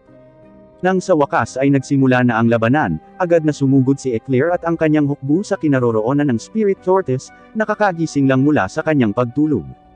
Si Eclair at ang kanyang hukbo ang namamahala sa pagpapastol ng Spirit Tortoise sa lugar kung saan naghanda ang mga tropa ng alyansa upang pigilan ang paggalaw ng higanteng hayop. Kasabay nito, nilalabanan ni Naofumi at ng kanyang mga kasama ang mga familiar na halimaw at ilayo sila sa mga puwersa ng alyansa hanggat maaari. Gayunpaman, nahirapan ang mga tropa ng alyansa na pigilan ang paggalaw ng Spirit Tortoise, at maraming sundalo ang namatay sa larangan ng digmaan. Nang makita iyon, ang general ng Reiki Kingdom ay gumawa ng desperadong desisyon na wasaki ng burol na kanyang kinaroroonan upang pigilan ang paggalaw ng Spirit Tortoise. Sa huli, nagawang pigilan ng walang ingat na hakbang na iyon ang paggalaw ng higanteng halimaw, kahit na namatay ang general. Kahit na nagawa nilang pigilan ang paggalaw ng higanteng hayop, hindi sila nakatakas sa panganib dahil ang Spirit Tortoise ay nakapaglunsad ng malalayong pag-atake, na agad na pinatay ang hukbo ni Eclair sa loob ng saklaw ng pag-atake. Napagtanto ni Naofumi at Eclair na ang pagiging malapit hanggat maaari sa Spirit Tortoise ay ang pinakaligtas na lugar para sa kanila.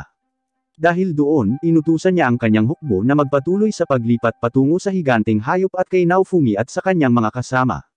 Sa kabilang banda, agad na inutusan ni Reyna Mirelia ang mga mangkukulam na gumawa ng magic spell na maaaring hawakan ng Spirit Tortoise sa lugar, habang si Naofumi ay sinubukang humanap ng paraan upang pugutan ang higanteng halimaw. Nakaharap siya ng isang halimaw na mas malakas kaysa sa mga familiar, ngunit hiniling sa kanya ni Eclair at ng kanyang hukbo na gawin ang kanyang trabaho habang kaharap nila ang halimaw. Nakapagtataka, hindi lamang napanatili ng mga mangkukulam ang higanteng halimaw sa kinalalagyan ngunit nagawa rin nilang makapinsala sa leeg. Pagkatapos ay naglunsad ng full power attack si Naofumi at ang kanyang mga kasama sa gasgas na bahagi hanggang sa tuluyang naputol ang leeg ng higanteng hayop. Akala nila patay na ang Spirit Tortoise at tapos na ang kanilang pakikibaka. Gayunpaman, hindi nagtagal ay nalaman nila na ang Spirit Tortoise ay hindi talaga patay dahil si Ast, na familiar ng Spirit Tortoise, ay buhay pa at mukhang maayos. Dahil doon, nagpasya si Naofumi at ang kanyang mga kasama sina Ast at Elrisla, na pumasok sa shell ng higanteng pagong. Gayunpaman, ang paglalakbay ay hindi kasing dali ng inaasahan dahil ang shell ng Spirit Tortoise ay kasing laki ng bundok. Nahirapan din si Ast na tukuyin ang tamang direksyon dahil sa makapal na ulap na nakapalibot sa kanila. Nang gabing iyon, nang magcamping sila, biglang nakaramdam si Ast ng pananakit ng ulo, at kasabay nito, tuluyang nawala ang makapal na ulap, at naalala ng familiar woman ang tamang direksyon. Pagkatapos ay nagpatuloy sila sa kanilang paglalakbay at natagpuan ng isang nayon na nawasak. Nagmadali si Naofumi upang iulat ito kay Reyna Mirelia, na agad na dumating kasama ang kanyang hukbo. Sa nayon, nakahanap sila ng isang dambana na ginagamit sa pagsamba sa Spirit Tortoise, kung saan nakita niya ang isang sinaunang inscription na nakasulat sa Japanese. Gayunpaman, ang pagsulat ay nagsisimula ng maglaho, kaya naunawaan lamang niya ang ilang mga salita na may kaugnayan sa pagsira sa ikapitong selyo. Nang malaman iyon, naalala niya nang makita niya ang number 7, ang unang pagkakataon na nakita niya ang mga familiar na paniki na lumitaw. Sinabi ni Reyna Mirelia na ang isa sa 4 na cardinal heroes ng nakaraan ay tiyak na may isinulat na mahalagang bagay tungkol sa Spirit Tortoise. Sumasang-ayon si Ast kay Reyna Mirelia dahil sinimulan niyang alalahanin ang lahat tungkol sa Spirit Tortoise. Gayunpaman, nagsimulang gumuho ang gusali bago pa makapagsalita si Ast, kaya kinailangan nilang magmadaling makaalis doon. Matapos lumabas sa dambana, si Naofumi at ang kanyang mga kasama ay nakatanggap ng impormasyon tungkol sa Spirit Tortoise na bumalik sa pagkilos. Kasabay nito, sinabi ni Ast na ang paraan upang patayin ang Spirit Tortoise ay ang pagpasok sa katawan ng higanteng hayop at sirain ang puso nito. Di nagtagal pagkatapos nito, hiniling ni Naofumi sina Eclair at Elrisla na bumaba upang samahan si Reyna Mirelia at maghanda na pamunuan ng mga tropa kung muling maglunsad ng pag-atake ang Spirit Tortoise, habang siya at ang kanyang mga kasamahan ay nagpatuloy sa kanilang misyon. Plano ni Naofumi at ng kanyang mga kasama na sirain ang puso ng higanteng hayop sa loob ng katawan, na maaari nilang pasukin sa pamamagitan ng isang kuweba. Matapos makapasok sa kuweba, aksidenteng nakatagpo nila ang 3 adventurer na nagsasabing ipinadala sila sa utos ng Reyna. Ngunit nakita niyang malansa ito at pinalabas ni Raphtalia ang kanilang mga disguise, na inihayag na sila ay sina Lark, Therese, at Glass, ang mga bayani mula sa kabilang mundo sa kabila ng wave. Inihayag ni Lark kay Naofumi at sa kanyang grupo na hindi nila nilayo na labanan sila at sa halip ay nandyan sila para harapin ang taong gumising sa Spirit Tortoise. Sinabi ni Glass na kinokontrol ng tao ang mga hayop na tagapag-alaga ng ibang mundo at ginamit ang kanilang kapangyarihan bilang kanya. Iyon ang dahilan kung bakit nagmumungkahi si Lark ng alyansa kasama si Naofumi upang ibagsak ang tao, ngunit tumanggi siya, dahil ayaw niyang makipagtulungan sa mga taong makakalaban niya sa susunod, kaya naghiwalay sila. Habang nagpapatuloy sila sa kanilang mga track, si Ast na nakakaramdam ng pagkasala ay kinomfort ni Nariskia at Raphtalia, na nagpapaalala sa kanya na sa kabila ng kanyang unang layunin, sila ay mga magkakasama ngayon. Si Naofumi at ang kanyang mga kasama ay nahaharap sa dalawang pagpipilian ng mga landas, kung saan itinuro ni Ast ang isang landas na magdadala sa kanila sa puso ng Spirit Tortoise. Gayunpaman, pagdating nila sa dulo, nakakita sila ng Dragon Hourglass na kumakatawan sa bilang ng mga kaluluwang kinuha ng Spirit Tortoise. Sinasabi sa kanila ni Ast na ito ay isang lalagyan upang hawakan ang mga kaluluwa ng tao, na kapag ganap na napuno, ay lilikha ng barrier na nagpoprotekta sa mundo mula sa mga waves. Alam na hindi iyon ang puso ng Guardian Beast, ipinagpatuloy ni Naofumi at ng kanyang mga kasama ang kanilang paghahanap. Sa paglalakbay, pinag-iisipan ni Ast ang kanyang gawain, na nangongolekta lamang ng mga kaluluwa ng tao at ginagawa silang kapangyarihan upang iligtas ang mundo.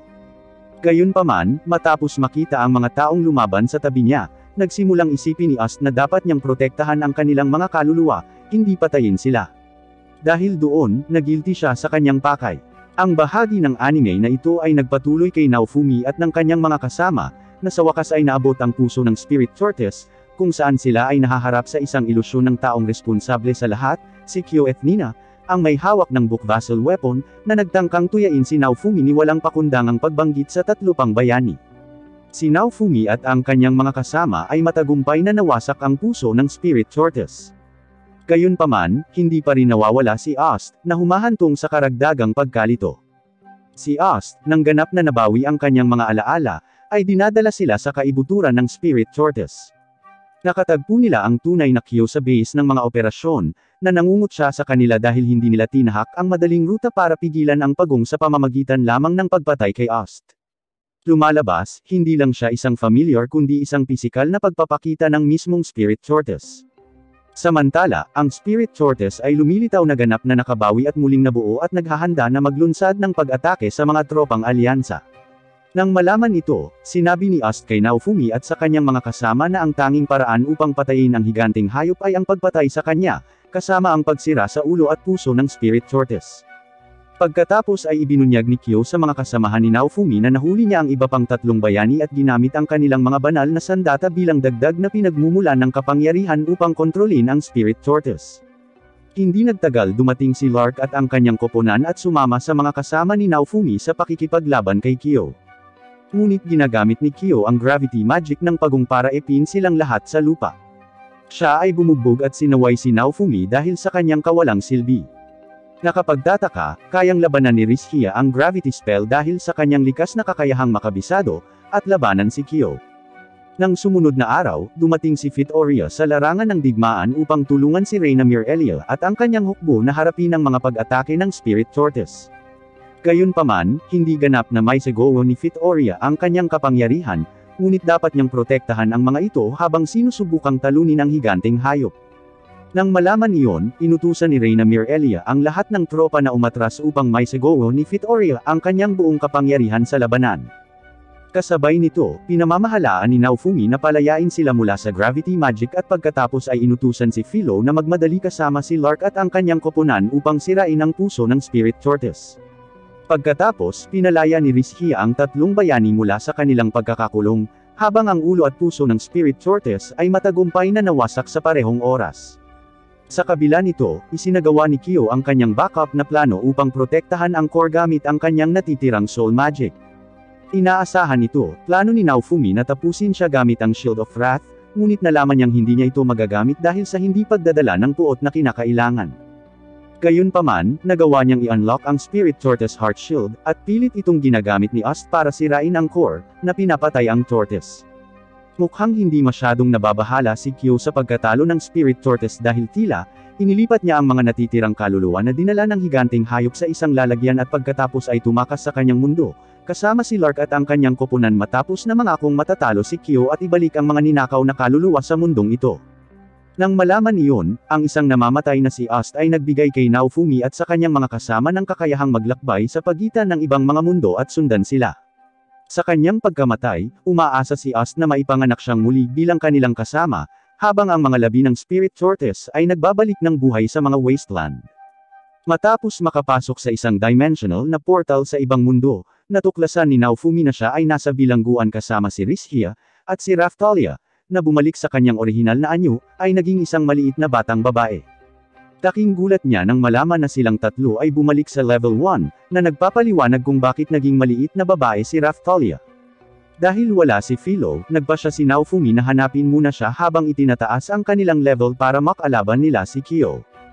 Nang makalabas sila sa bilangguan, agad na napagtanto ni Naofumi na sila ay nasa isang isla sa gitna ng kawalan at hindi makapaglayag sa karagatan. Kaya naman, pinili nilang galugarin ang kagubatan habang tinatalo ang mga halimaw upang mapataas ang kani-kanilang antas. Gayunpaman, si Naofumi at ang kanyang mga kasama ay hindi sapat na malakas laban sa mga kapwa monster na mas mataas sa kanilang antas. Nagawa ng halimaw na masaktan siya at muntik nang mapatay si Raphtalia. Sa kabutihang palad, sila ay naligtas ng isang batang babae na nagngangalang Kizuna Kazuyama, na nagpapakilala sa kanyang sarili bilang hunting hero, isa sa 4 na cardinal heroes ng kanyang mundo, at ipinatawag mula sa Japan tulad ni Naofumi. Di nagtagal, dinala sila ni Kizuna sa kanyang tirahan, na naging kulungan kung saan sila napadpad. Sinabi niya sa kanila na siya ay nakulong sa Infinite Labyrinth sa loob ng maraming taon, na ikinulong ng isang kaaway na bansa, at hindi alam kung ano ang waves. Gayunpaman, inihayag niya na kilala niya sina Lark at Glass na matalik na magkaibigan. Kaya naman, agad na naghinala si Naofumi sa kanya. Nang makita ang kahinahinalang saloobin ni Naofumi at ng kanyang mga kasama, binunot ni Kizuna ang kanyang espada at hindi nag-atubili na salakayin siya, na labis na nagulat dahil bigla siyang inatake. Gayunpaman, hindi nagtagal ay napagtanto ni Naofumi na hindi siya nasaktan ng espada. Pagkatapos ay isiniwalat ni Kizuna na hindi niya maaaring saktan ang mga tao bilang hunting hero. Nang malaman iyon, nagpa siya si Naofumi na magtiwala kay Kizuna. Pagkatapos, sinabi niya ang kanyang pagnanais na tumakas habang ipinapalam niya sa kanya ang mga pakikibaka at kawalan ng pag-asa na nadama niya sa pagsisikap na gawin ito. Ipinakita ni Kizuna kay Naofumi at sa kanyang mga kasama ang isang nakalantad na pambungad na pinaniniwalaan niyang ang gilid ng labyrinth, isang bagay na siya at si Naofumi ay katulad ng isang bug sa isang laro. Sinasamantala ito, nakuha ni Naofumi si Kizuna na gumawa ng bioplant na inilabas niya sa silid. Sinisira ito at pilit na binubuksan ang bug sa dingding, na pinayagan silang apat na makapasok dito. Lahat sila ay muling lumitaw sa labas habang si Kizuna ay nasa sabik at lumuluha na nagpapasalamat sa lahat ngayong bumalik na siya sa kanyang mundo. Matapos tuluyang umalis sa Infinite Labyrinth, agad na napagtanto ni Naofumi na ang susunod na wave ay darating sa loob ng 10 araw. Gayunpaman, dahil sila ay nasa isang lugar na medyo malayo sa Sickle Royal Capital na nagsummon kay Kizuna sa mundong ito, iminungkahi niya na mag-teleport sila upang makarating doon sa maikling panahon. Gayunpaman, hindi niya magagamit ang kanyang teleportation technique, kaya napagpasyahan nilang gamitin ang Dragon Hourglass, na nasa kabisera ng Mika Cage, na nagkataong ang lungsod na kasalukuyang kinaroroonan nila. Dahil tumagal ng ilang araw ang paglalakbay patungo doon, si Naofumi at ang kanyang mga kasama ay nagpasya na mag-level up at maghanda para sa wave. Sa paglalakbay, ipinaliwanag ni Kizuna ang tungkol sa mga residente ng bayan ng Mika Cage, na binubuo ng iba't ibang lahi. Sa kanyang mundo, ang demi-human race ay tinutukoy bilang ang grass people, na karamihan ay mga elf. Higit pa rito, ipinaalam niya na si Therese ay bahagi ng lahi na tinatawag na Jewel people, na nagpapahiwatig na hindi rin sila ganap na tao. Habang si Glass ay kabilang sa isang lahi na tinatawag na Spirit people, na parang mga astral na nilalang na hindi epektibo sa pisikal na pag-atake. Gayunpaman, kung masasaktan ang Spirit people, magtatagal sila para gumaling, dahil natural lang na gumaling ang kanilang mga katawan. Sa panahon ng hapunan, sinabi ni Naofumi kay Kizuna ang tungkol sa kanyang recovery item, na sinabi niyang mabilis na makakabawi ng espiritual na enerhiya dahil nakita niya itong inumin noon ni Glass, at biglang, dumobble ang kanyang kapangyarihan matapos itong inumin. Si Kizuna ay tila nag-aalinlangan sa ideya ni Naofumi na ibenta ang mga recovery item sa mga taong bayan, lalo na sa mga spirit people. Gayunpaman, dahil lubhang kailangan nila ng pera, sa wakas ay pumayag siya sa ideya. Kinabukasan, sinimulan nilang ibenta ang mga recovery item sa spirit people, na tila masigasig na malugod silang subukan ang mga ito bago bilhin ang mga ito. Matapos maramdaman ang mga benepisyo, agad silang nagpaligsahan sa pagbili ng mga recovery item. Sa kanyang mga kasanayan sa pangangalakal, maaaring kumita si Naofumi ng sapat na pera para sa kanilang apat upang makakuha ng mga permit sa paglalakbay at makabili ng mga bagong damit at armas. Nang sumunod na araw, sa wakas ay dumating si Naofumi at ang kanyang mga kasama sa kabisera ng Mika Cage, kung saan nalaman nila kalaunan ang tungkol sa isang lalaking tinatawag na Hen yung mangkukulam na nag-eeksperimento sa Dragon Hourglass. Nilalayo ng eksperimento na payagan ang mga ordinaryong tao na tulad nila na mag-teleport, hindi lang ang Cardinal Heroes o Vassal Heroes. Naisip ni Naofumi na ang lalaki ay si Kyo, na nagnakaw ng mga kaluluwa ng tao sa kanyang mundo. Ngunit hindi pala ang lalaki ang kanyang inaasahan, dahil hindi siya si Kyo at ang pangalan niya ay Kazuki. Sinabi sa kanila ni Kizuna na mayroon silang hindi bababa sa 6 na araw bago lumitaw ang wave, na nangangahulugang kailangan nilang magmadali upang mahanap si Philo at talunin si Kyo. Pagkatapos ay iminungkahi ni Raphtalia na pasukin nila ang kuta ngayong gabi, sa pag-iisip na maluwag ang bantay sa panahon ng blizzard. Sa wakas ay sinunod nila ang kanyang payo at nakapasok sa kuta kung saan matatagpuan ang Dragon Hourglass. Pero mukhang na-anticipate na ito ng mga guard kaya na-trap sila at na-overwhelm ng mga guards na mas marami sa kanila, kaya napagdesisyonan nilang maghiwalay. Nang tuluyang maabot ni Naofumi at Raphtalia ang Dragon Hourglass, naroon na si Kazuki at ibinunyag na nakipagsabwatan siya kay Kyo para hulihin si Naofumi at ang kanyang mga kasama, patay man o buhay. Gayunpaman, hindi naabot ng kapangyarihan ng teleportation ng Dragon Hourglass si Raphtalia dahil pinlano ito ni Kyo, na nilayon niya para sa kanya para sa eksperimento. Sa kabilang banda, tila sinadya ni Kazuki na patayin si Naofumi dahil kinukot siya niya ito. Ngunit si Raphtalia ay hindi lamang umupo at hinayaan si Kazuki na salakayin ang kanyang master. Pinoprotektahan niya si Naofumi hanggang sa ligtas siyang mag-teleport mula sa lugar na iyon patungo sa kaharian ng Sickle kasama sina Kizuna at Rizhia. Pagdating sa Sequel, inutusan ni Naofumi si Kizuna na ilipat siya pabalik sa kinaroroonan ni Raftalia upang iligtas siya. Agad na ginamit ni Kizuna ang kanyang kapangyarihan para i-activate ang teleportation portal. Gayunpaman, nabigo ang kanyang pagtatangka at ipinaalam kay Naofumi na malamang na isinara ni Kazuki ang teleportation portal upang pigilan silang mag-teleport muli upang iligtas si Raftalia. Nang makita si Naofumi, na labis na bigo, sinabi sa kanya ni Kizuna na kilala niya si Ethnobolt, na napakahusay sa pagsubaybay sa kinaroroonan ng mga tao at nangakong dadalhin siya kay Ethnobolt. Ang mga taga-Sequel ay malugod na sinalubong ang pagbabalik ni Kizuna dahil matagal na siyang nawala. Gayunpaman, sa lalong madaling panahon sila ay naging mapaghinala kay Naofumi pagkatapos malaman na siya ay isa sa mga cardinal heroes mula sa ibang mundo. Hiniling nila sa kanya na lumayo kay Naofumi dahil ang mga bayani mula sa ibang mundo ay may layunin na sirain ang kanilang mundo.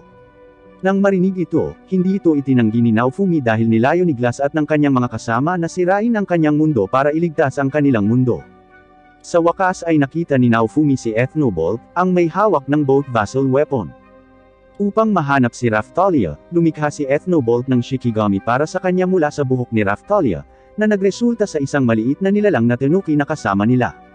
Pagkatapos nito, nakakagulat na ipinakita ni Ethnobolt ang kanyang tunay na anyo, na naging isang sinaunang hayop na kuneho, tulad ni Philo. Mukhang nagulat si Kizuna dahil ipinakita ni Ethnobolt ang kanyang tunay na pagkakakilanlan kay Naofumi, na ngayon lang niya nakilala. Gayunpaman, sinabi ni Ethnobolt na alam ni Naofumi na hindi siya tao sa simula. Pagkatapos ay inanyayahan ni Ethnobolt sina Naofumi at Rishio na sumakay sa kanyang bangka upang subaybayan ang kinaroroonan ni Raftalia, at si Kizuna, na gustong mahanap si Glass. Sa hindi inaasahang pagkakataon, itinuro ng kanilang Shikigami ang parehong lokasyon, nagpapahiwatig na nasa iisang lugar sina Raftalia at Glass. Gayunpaman, sinabi ni Kizuna na ang lugar na iyon ay teritoryo ng isang kaaway na kaharian na tinatawag na label, kaya malamang na nabihag doon sina Raftalia at Glass. Pinilit ni Naofumi na pumunta doon, kahit na ito ay isang bitag, at umaasang makikita niya si Philo doon. Sa ibang lugar, nahuli si Philo ng isang slave trader na nagnanais na pagsamantalahan siya para kumita pagkatapos niyang malaman na maaari itong magpalit ng anyo. Ginawa siya ng lalaking iyon bilang bida sa palabas na labag sa kalooban niya at hindi siya nagdalawang isip na saktan siya sa harap ng maraming tao. Pagdating sa label, nalaman nila na ang lungsod ay katulad ng Mika Cage, mas moderno lamang. Dumiretso na sana si Naofumi sa kinaroroonan ni Raftalia at Glass, ngunit bigla niyang narinig ang boses ni Philo na umiiyak at humihingi ng tulong. Agad siyang sumugod sa lugar kung saan siya pinilit na aliwin ang mga tao. Nang makitang malupit ang pakikitungo kay Philo, nagalit si Naofumi at akmang sasalakayin ang lalaki gamit ang kanyang wrath shield. Gayunpaman, agad siyang pinigilan ni Rishia at Kizuna at iminungkahi na iligtas si Philo ng palihim upang maiwasang maakit ang atensyon dahil nasa teritoryo sila ng kaaway. Nang gabing iyon, si Naofumi at ang iba pa ay lumabas sa lugar ng lalaki at nakita si Philo sa kanyang anyo ng ibon na nakakulong sa isang holo na puno ng mga anting-anting. Sa tulong ni Kizuna, sa wakas ay napalaya niya si Philo, at nagyakapan sila ng may pananabik. Gayunpaman, ang kanyang pagtatangka sa pagsagip ay naging isang kaguluhan, kaya ang mga ngalakal ng alipin ay dumating sa silid kung saan sila naruroon ngayon. Sa halip na gamitin ang kanyang wrath shield, si Naofumi sa halip ay gumagamit ng isang kalasag na maaaring makapagsabi sa lalaki ng lahat ng kanyang mga krimen at magbigay ng impormasyong kailangan nila. Kinabukasan, nagpatuloy sila sa kanilang paglalakbay para hanapin sina Raftalia at Glass. Pagkatapos ay nakilala ni Philo si Kizuna, at pinangalanan ang Tanuki Shikigami na Rafchan dahil mayroon itong amoy na nagpapaalala sa kanya kay Raftalia. Sa daan, nakahanap si Naofumi ng mga leaflet tungkol sa kanya, Kizuna, at Rishia, na pumasok ng walang pahintulot at itinuring na nakagawa ng pagnanakaw. Gayunpaman, ang higit na nakapag-aalala sa kanya ay ang mga istatistika ni Raftalia sa kanyang drop menu na biglang nawala. Agad siyang nabigla, iniisip na baka namatay na si Raftalia. Pagkatapos ay pinaalalahanan siya ni Kizuna na si Rafchan ay buhay pa, kaya ganoon din si Raftalia. Gayunpaman, ang pagkawala ng kanyang status ay tiyak na isang masamang palatandaan, kaya kinailangan nilang magmadali upang mahanap ang kanyang kinaroroonan. Samantala, si Raftalia ay lumabas na itinapon sa isang bilangguan sa isang manyabeng rehiyon ng bundok at nasa parehong detention cell katulad ni Glass, Lark, at Therese. Sila pala ay nakakulong sa isang espesyal na bilangguan na maaaring mabawasan ang kanilang espiritual na enerhiya sa madaling panahon. Kahit para sa mga spirit people tulad ni Glass, maaaring paikliin ng bilangguan ang kanyang buhay. Matapos magpasya si Raphtalia na makipagtulungan kay Lark at sa kanyang koponan, sinabi niya sa kanila ang tungkol kay Kizuna, na nakakulong sa Infinite Labyrinth ng maraming taon hanggang sa mapalaya nila siya. Gayunpaman, nang babalik na sila sa Sequel, nahulog sila sa bitag ni Nakio at Kazuki, na naging dahilan upang mahiwalay si Raphtalia kay Naofumi at sa iba pa. Dahil alam niyang nailigtas ni Naofumi at ng kanyang mga kasama si Kizuna, naging napakasaya niya. Nangako si Glass kay Raphtalia na babawiin nila ang mga kaluluwa ng tao na ninakaw ni Kyo at ibabalik sa kanyang mundo. Nang makita si Glass, na mukhang pagod na pagod dahil ang kanyang espiritual na enerhiya ay lubhang nabawasan, nag-isip si Raphtalia ng paraan upang makatakas sa bilangguan sa lalong madaling panahon. Ginamit ni Raphtalia ang kanyang ilusyonaryong salamangka upang payagan silang magnakaw ng anting-anting mula sa isang bantay, na nagbibigay kay Glass ng kapangyarihan upang hayaan silang makatakas. Pagkatapos makatakas, sumugod sila patungo sa lungsod, na naglalayong gamitin ang parehong paraan tulad ng ginawa ni Kizuna upang makapunta sa Sequel ng mabilis gamit ang Dragon Hourglass. Napagtanto na sila ay mga kriminal, ibinente ni Therese ang ilan sa kanyang mga alahas upang makabili ng mga bagong damit, sandata, at pagkain. Pagkatapos noon, tinulungan ni Lark at ng kanyang team si Raphtalia na pataasin ang kanyang level sa kanilang paglalakbay sa kung saan naroon ang Dragon Hourglass. Ang huling bahagi ng anime na ito ay nagpapatuloy kung saan si Raphtalia at ang kanyang mga kasama ay napadpad sa isang seremonya kung saan idedeklara ang bagong Katana Vassal Weapon Hero. Nang sa wakas ay dumating ang Katana Hero candidate, nakilala siya ni Raphtalia bilang si Kazuki, ang lalaking nagkulong sa kanila sa Mika Cage. Gayunpaman, nang bubunutin na ni Kazuki ang espada, bigla itong nagbigay ng nakakasilaw na liwanag, na wala sa pwesto nito, at lumitaw sa kamay ni Raphtalia. Nang makuha ang katana, nawala ang slave crest ni Raphtalia, at ang kanyang katawan ay biglang tumanda sa normal. Lumalabas, ito ang dahilan kung bakit nawala ang kanyang notification mula kay Naofumi. Dahil sa hindi niya naalis ang vassal weapon, katulad ng Holy Weapons of the Cardinal Heroes, inakusahan ni Kazuki si Raphtalia bilang isang magnanakaw. Siya ay gumagawa ng hakbang para dito sa kanyang sarili, iniwan ang koponan ni Lark sa likod, habang ang mga bantay ni Kazuki ay humahabol. Sa pagtakbo upang maiwasang habulin ng mga gwardya, hindi sinasadyang nakatagpo niya ang isang batang babae sa isang templo na agad na nagligtas sa kanya pagkatapos makitang hawak niya ang vassal weapon. Matapos makakuha ng mga bagong damit na maaaring maging mas flexible sa kanya sa paggalaw, pinasalamatan ni Raphtalia ang babae at nagbaka sakali na harapin ang mga gwardya at si Kazuki, na nandoon na. Pagkatapos ay hiniling niya si Kazuki na umatras dahil ayaw niyang masaktan siya. Ngunit sa halip ay kinutya siya, kaya napilitan itong lumaban sa kanya. Madaling napabagsak ni Raphtalia si Kazuki, kaya wala siyang pagpipilian kundi gumamit ng dalawang kopya ng Holy Beast Byakko para salakayin siya. Ipinahayag ni Kazuki na siya ay nagsasaliksik ng maraming taon upang lumikha ng mga kopya ng banal na hayop mula sa ibang mundo sa tulong ni Kyo. Gayunpaman, ang kanilang lakas ay hindi katumbas ni Raphtalia, na labis na nagpalaki ng kanyang kapangyarihan, kaya't nagawa niyang talunin sila. Pagkatapos ay hiniwa niya ang tiyan ni Kazuki ng isang espesyal na galaw, na sinasabi sa kanya na huwag gumalaw kung hindi ay mamamatay siya. Pagkatapos noon, umalis si Raphtalia sa templo, habang si Kazuki, na inaakala pa rin na siya ang may-ari ng vassal weapon, ay patuloy na bumubulong sa kanya na ibalik ang espada kay Kazuki, na nilayo na gamitin ang espada para talunin si Kyo. Si Raphtalia ay napagod ng husto matapos ang kanyang pakikipaglaban kay Kazuki at sa kanyang mga kasama dahil siya ay gumugol ng labis na espiritual na kapangyarihan. Habang sinusubukang makabawi, isang higanteng kopya ng Byakko ang lumitaw sa kanyang harapan. Iniisip ni Raphtalia na malapit na siyang mamatay, kaya naalala niya si Naofumi at umaasa siyang makikita siya sa huling pagkakataon. Nakapagtataka, lumitaw si Naofumi doon at agad na pinrotektahan siya mula sa Byakko, na malapit nang sumunggab sa kanya. Pagkatapos noon, naglunsad ng pag-atake si Philo mula sa itaas, habang pinabagsak ni Kizuna ang halimaw. Dahil alam niyang pumunta doon ang mga kasama niya para iligtas siya, nagpasalamat si Raphtalia sa kanilang lahat. Napansin niya na ang selyo ng alipin sa kanyang dibdib ay nawala, na nagpapahiwatig na siya ay malaya. Si Naofumi, na alam din iyon, ay mukhang nagulat, ngunit hindi niya ito maaaring pilitin na bumalik sa kanya. Kahit na hindi na siya alipin, nagpa siya si Raphtalia na manatili sa tabi niya bilang kanyang kasama. Hindi nagtagal, dumating si Lark at ang kanyang koponan at tuwang-tuwa sila na sa wakas ay nakasama silang muli ni Kizuna. Gayon din, napakasaya ni Kizuna na makita ang kanyang mga kaibigan, lalo na si Glass. Sa kabilang banda, lumapit si Kyo kay Kazuki, na pinapagaling ng kanyang mga kasama.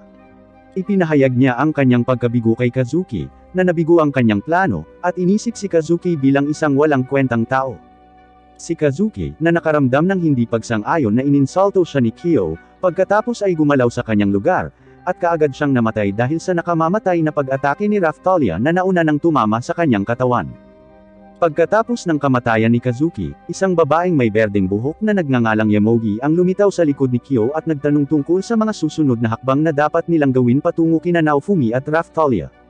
Kasabay nito, nakita nila ang boat vessel weapon, nakakaalis lang, na nagpapahiwatig na dinala ni Kizuna si Naofumi at ang kanyang mga kasama pabalik sa Seikl. Habang ipagpapatuloy ni Kyo ang kanyang mahalagang eksperimento, nag-aalok si Yamogi na patayin si Naofumi o sino mang humahadlang kay Kyo sa pagkamit ng kanyang mga layunin. Kinabukasan, pagkatapos nilang lahat ay tuluyang magtipon, agad na tinanong ni Kizuna ang tanong na matagal nang bumabagabag sa kanya, ito ay tungkol kay Glass at sa kanyang mga kasama na dumating sa mundo ni Naofumi at nagtangkang patayin siya. Laking gulat ni Kizuna nang malaman niya na nilayo ni Glass na patayin ang Cardinal Heroes mula sa ibang mundo para iligtas ang kanilang mundo mula sa waves. Inamin ito ni Glass at humingi ng paumanhin. Ngunit sinabi ni Naofumi na nagawa niya iyon dahil ito ang tanging paraan upang mailigtas ang kanilang mundo.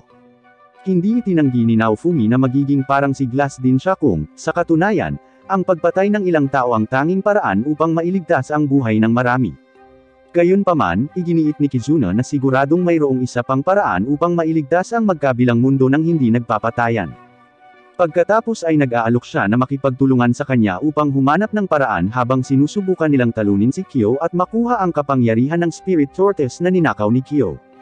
Tila hindi pinansin ni Lark ang desisyon ni Kizuna at sinuportahan siya, samantalang kalaunan ay natuklasan ni Naofumi at ng kanyang mga kasama na si Lark ang hari ng Seikl. Lumipat ang eksena at ipinakita si Kyo, na nasa kanyang laboratorio, kung saan inilipat niya ang katawan ni Kazuki sa isang glass tube at ginawa itong isang eksperimentong paksa. Hindi nagtagal, dumating ang mga kasama ni Kazuki upang makita siya at hiniling sa kanya na buhayin si Kazuki. Hiniling pa nila kay Kyo na bigyan sila ng lakas dahil gusto nilang maghiganti sa tao na pumatay kay Kazuki. Samantala, inanyayahan ni Kizuna si Naofumi at ang kanyang mga kasama na bisitahin ang isang babaeng panday na nagngangalang Romana upang bumili ng ilang mga armas at kagamitang pangdigno na kailangan nila upang labanan si Kyo. Pinuri niya ang vassal weapon ni Raphtalia, na sa tingin niya ay napakahusay at handang gawaan siya ng scabbard. Nang malapit na silang umalis, biglang sumulpot si Yamogi sa harap ni Kizuna at ng kanyang mga kasama, at lantara na sinabi sa kanila na papatayin niya ang mga Cardinal Heroes at Vassal Heroes. Sinadya nilang pigilan si Kyo na makamit ang kanyang layunin.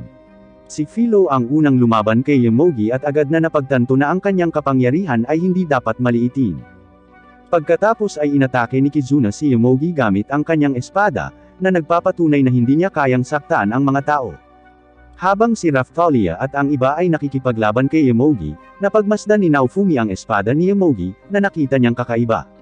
Tila napagtanto din ito ni Kizuna, na hinihiling kay Yamogi na ihulog ang kanyang espada kung ayaw niyang mamatay. Hindi naniwala si Yamogi sa sinabi ng kanyang kalaban at nanatiling nakahawak sa kanyang espada hanggang sa tuluyang ipakita ng espada na may sariling isip ito at sinubukan siyang patayin.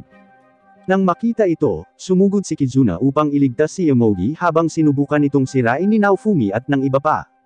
Pagkatapos ay sinabi ni Naofumi kay Yamogi na balak siyang patayin ni Kyo gamit ang espada, ngunit tumanggi siyang paniwalaan ito at iginiit na hindi siya sasaktan ni Kyo.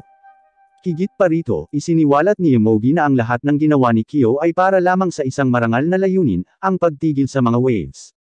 Gayunpaman, inamin pa ni Naofumi na mayroon siyang masamang intensyon dahil napakasama ng loob niya kay Kyo, na pumatay ng maraming tao sa kanyang mundo. Maging si Kyo ay pinatay din ang Spirit Tortoise, isa sa mga banal na hayop, para sa pansariling pakinabang. Kahit na nagkaroon ng mainitang pagtatalo si Naofumi, sa wakas ay hinayaan niya si Kizuna na tanungin si Yamogi habang siya at ang kanyang mga kasama ay naghahanda sa pag-atake kay Kyo. Dahil maganda ang pakikitungo ni Kizuna sa kanya, isiniwalat ni Yamogi na si Kyo ay kaibigan niya noong bata pa siya. Loner si Kyo at hindi mahilig makihalubilo sa kanilang mga kaedad. Gayunpaman, maaari silang maging malapit na magkaibigan, at madalas niyang sinasabi sa kanya ang maraming bagay.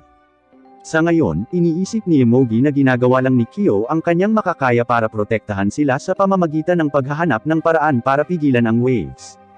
Ngunit pagkatapos makita si Naofumi na galit at gustong maghiganti kay Kyo, nagtaka si Emogi kung ano ang ginawa ni Kyo para labis na magalit sa kanya ang isang tao. Pagkatapos ay sinabi ni Kizuna na hanggat maaari, tatalunan nila si Kyo nang hindi siya kailangang patayin. Ngunit iniisip ni Emogi na kung nagkasala si Kyo, dapat siyang parusahan sa kanyang mga kasalanan. Dahil kasama niya ito, handa si Emogi na tanggapin ang anumang parusa, kabilang ang parusang kamatayan. Kinabukasan, bumalik si Kizuna at ang kanyang mga kasama sa kinaroroonan ni Romana para kunin ang mga armas at kagamitan na in-order nila kanina. Pagkatapos ay ibinigay ni Kizuna ang bill para sa lahat ng mga item kay Lark at sinabi sa kanya na bayaran ito dahil siya ang hari ng sickle. Nang maghahanda na silang magtungo sa laboratorio ng pananaliksik ni Kyo, lumitaw ang mga waves sa itaas nila, mas maaga kaysa sa inaasahan nila. Automatikong inilipat din ng paglitaw ng waves ang Comrades Right ni Kizuna sa research laboratory ni Kyo, kung saan nalaman nilang hindi niya talaga gustong pigilan ang waves ngunit nilayo niyang lumikha ng sarili niyang bersyon ng waves. Nang malaman ito, nabigla kaagad si Emogi, hindi inaasahan na gagawin ni Kyo ang ganoong bagay. Pagkatapos ay lumipat ang eksena at ipinakita ang nakaraan ni Kyo. Siya pala ay isang loner gamer na nagpasya na wakasan ang kanyang buhay at muling magkatawang tao sa ibang mundo upang takasan ang katotohanan na nagpahirap sa kanya. Gayunpaman, pagkatapos makakuha ng pangalawang pagkakataon na mabuhay muli sa ibang mundo, sa halip ay gusto niyang samantalahin ang pagkakataong iyon upang maglakbay sa pagitan ng mga mundo at lumikha ng waves of catastrophe. Sa panahon ng waves, dumating sina Ethnobolt at Emogi upang kunin si Naofumi at ang kanyang mga kasama para dalhin sila sa laboratorio ni Kyo, habang ang mga kasama ni Kizuna ay nakikipagharap sa waves. Sinabi sa kanya ni Emogi na si Kyo ang nagpatawag ng waves gamit ang kapangyarihan ng Spirit Tortoise, kaya lumitaw ng mas maaga kaysa sa inaasahan nila. Pagkarating nila sa lugar ni Kyo, hiniling ni Naofumi kay Ethnobolt na tulungan si Kizuna at ang iba pa na harapin ang mga halimaw mula sa waves. Ang pagpasok pa lamang sa laboratorio ni Kyo, si Naofumi at ang kanyang mga kasama ay agad na hinarap ng mga kasama ni Kazuki, na ginawang kalahating hayop na chimera upang ipaghiganti ang pagkamatay ng kanilang master.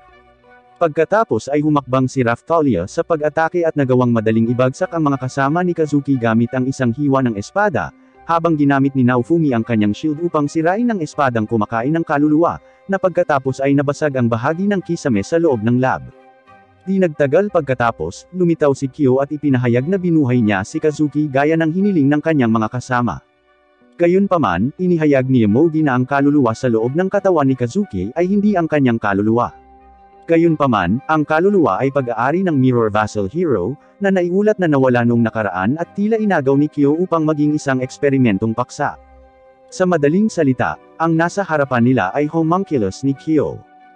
Nang sasalakayin na ng nilalang si Naofumi, agad na sumugod si Raphtalia upang protektahan siya at hiniling na habulin si Kyo, sinusubukang makatakas mula roon habang nakikipaglaban siya sa nilalang.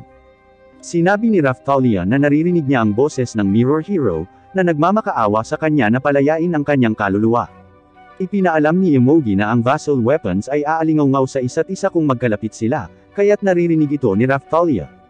Nang marinig iyon, si Naofumi at Rishia ay nagmamadaling umalis doon at ibinigay ang homunculus Kazuki kay Raphtalia, Philo, at Emogi. Sa wakas ay nakarating na sila sa lugar ni Kyo, kung saan palagi niyang kinukutya si Naofumi, kahit na sadyang isiwalat ang lahat ng mga plano na sadyang kinasasangkutan ng mga pinakamalapit na tao kay Naofumi at sinusubukang saktan sila para lang magalit siya. Nang marinig ang lahat ng mga pag-iingay na ito, hindi na napigilan ni Naofumi ang kanyang galit, na nagagalit sa kanya hanggang sa punto na hinayaan niya ang Shield of Wrath na lubusang kainin siya. Nang makita si Naofumi, na galit at na-overwhelmed sa Shield of Wrath, na maaaring magbanta sa sarili niyang buhay, sinubukan siyang kakalmayan ni Rishia. Gayunpaman, si Naofumi, na naposes ng kapangyarihan ng Shield of Wrath, ay sinakal siya, binigyan siya ng rating para sa kanyang kawalang silbi at debosyon sa Bow Hero, na nakakasuklem sa kanya. Kahit na sinubukan siyang patayin ni Naofumi, hindi nagalit sa kanya si Rishia at sa halip ay nagpasalamat siya dahil nasabi na niya ang nararamdaman niya sa kanya all this time. Pagkatapos ay sinubukan ni Rishia na ipaalam kay Naofumi na sina Raphtalia at Philo, na nagpapaalala sa kanya ng kanyang tunay na damdamin para sa kanila, na palaging itinuturing siyang kanilang mga tunay na kaibigan. Sa kabilang banda, si Kyo, na nakakaramdam na ng pagkabagot, ay nagsimulang maglunsad ng mga pag-atake sa kanilang dalawa, kaya't si Rishie ay sumulong upang protektahan si Naofumi, na hindi pa rin makontrol ang kanyang sarili dahil siya ay sinapian ng Shield of Wrath. Muling ginamit ni Kyo ang Spirit of Tortoise Magic Gravity para patumbahin si Rishie, ngunit nagawa niyang magtiis habang sinusubukang pigilan ang kanyang pag-atake. Di nagtagal, si Naofumi ay halos mahikayat ng espiritu ng apoy na dragon sa Shield of Wrath na angkinan ang kapangyarihan nito upang talunin si Kyo. Ngunit pagkatapos ay lumitaw ang kaluluwa ni Ast sa harap ni Naofumi at nagawang pakalmayan siya, nang makarating sina Raphtalia at Philo sa lugar pagkatapos nilang talunin ang homunculus na si Kazuki. Sa kalaunan, nabawi ni Naofumi ang kanyang mga pandama, na nakakainis kay Kyo. Gamit ang Spirit Tortoise Shield na sinamahan ng Mirror Vassal Weapon, nag-shoot siya ng sinag ng enerhiya na naka-overpower kay Kyo, sa wakas ay natalo siya sa isang pagsabog. Nang makitang natalo na si Kyo, kinuha ni Yomogi ang aklat ng mga spells na ginamit niya upang gumawa ng kalituhan sa ibang mundo at salamat kay Naofumi sa pagtapos ng lahat ng ito. Pagkatapos ay hiniling ni Kizuna kay Naofumi at sa kanyang mga kasama na manatili pansamantala sa sickle habang naghihintay sa susunod na mga waves na lumitaw, dahil maaari lamang silang mag-teleport pabalik sa kanilang mundo gamit ang kapangyarihan ng waves. Nakapagtataka, sinabi niyang magti-teleport sila sa kanilang mundo sa loob ng 1 minuto, kaya nagpaalam siya kay Kizuna at sa mga kasama nito. Matapos sa wakas ay bumalik sa Melromart, si Naofumi ay ginantimpalaan at ginawang Knight Viscount mula kay Reyna Mirelia, para sa kanyang matagumpay na pagtalo sa Spirit Tortoise. Nalaman din niya na ang mga waves ay lumitaw sa kanyang mundo kasabay ng paglitaw nila sa mundo ni Kizuna. Gayunpaman, nagawa ng 3 Cardinal Heroes na lipulin ang mga halimaw na lumitaw mula sa waves sa kanyang pagkawala. Pagkatapos noon, sina Naofumi, Raphtalia, Philo, at Rishie ay lumabas para maglakbay ng maaga isang umaga. Habang nagpapahinga sa pangingisda, nalungkot si Philo na hindi na siya makakalipad gaya ng kanyang nakakaya sa kabilang mundo. Ipinagpatuloy ni na Raphtalia at Rishie na gunitain ang panahon noong una silang kinuha ni Kizuna para kumuha ng mga bagong damit. Sa kabilang banda, si Kizuna at Yomogi ay nangingisda sa kabilang mundo, kasama niya ang pagkukwento ni Yomogi tungkol kay Naofumi. Tinanong siya ni Yomogi tungkol sa kanyang oras sa Infinite Labyrinth, kaya ipinaliwanag ni Kizuna ang lahat ng ginawa niya upang mabuhay sa mga taon upang labanan ang kanyang masamang iniisip hanggang sa dumating si Naofumi. Di nagtagal, sinimulan ni Yomogi na sabihin ang kanyang mga alalahanin tungkol sa kanyang mga alaala kay Kyo, kaya sinabi ni Kizuna sa kanya na alalahanin ang lahat ng masasayang pagkakataon na mayroon sila, na humantong sa kanya na alalahanin ang isang nakakatawang sandali sa pagitan nila bago ang insidente ng Spirit Tortoise, na nagpapatahimik sa kanyang isipan. Habang patuloy na naglalakbay ang mga kasama ni Naofumi, nagsimulang mag-isip si Rishie tungkol sa pag-uusap nila ni Ast, na nagdulot ng nakakahiyang mga alaala mula kay Raphtalia, gaya ng ipinaliwanag ni Ast sa kanya at kay Philo kung ano ang ibig sabihin ng pakikipagtalik sa isang tao. Sa wakas ay narating na nila ang kanilang destinasyon, ang lugar ng pagkamatay ng Spirit Tortoise, kung saan sila dapat magbigay galang kay Ast. Bago umalis, nakita ni Naofumi ang diwa ni Ast habang nakangiti ang dalawa sa isa't isa. Sa pagkatalo ng Spirit Tortoise, naghahanda si Naofumi para sa nalalapit na paggising ng Phoenix sa loob ng susunod na ilang buwan. Nalaman niya mula kay Queen Mirelia na pagkatapos hawakan ang huling wave habang si Naofumi ay nasa kabilang mundo, nawala ang iba pang 3 bayani. Sinabi rin niya na ang 7-star heroes ay nawawala rin, kasama ang isa lamang ang alam nila tungkol sa pagiging staff hero, ang disgraced king na si Altcray o si Basura. Binabalaan din ng Reyna si Naofumi na si Molty, ang Beach, ay nawala na rin. Si Naofumi at ang kanyang partido ay bumisita sa mga ngalakal ng alipin na si Bolocos upang palayain ang mga demi-human na nagmula sa Lorlona Village upang iuwi sila sa kanilang tahanan, para lang malaman na karamihan sa kanila ay nabili na. Pinalaya niya ang lahat ng alipin na mayroon siya at sinusunod ang pamumuno sa bansang Zeltobol upang palayain ang higit pa. Natuklasan niya ang isang underground na auction na nagtatampok ng mga demi-human na ibinibenta sa napakataas na presyo, at kumbinsido siyang makilahok sa isang underground fighting arena para makakuha ng sapat na pera para palayain sila. Nakipag-usap si Naofumi sa isang bar sa isang misteryosong babae para malaman ang tungkol sa mga panuntunan.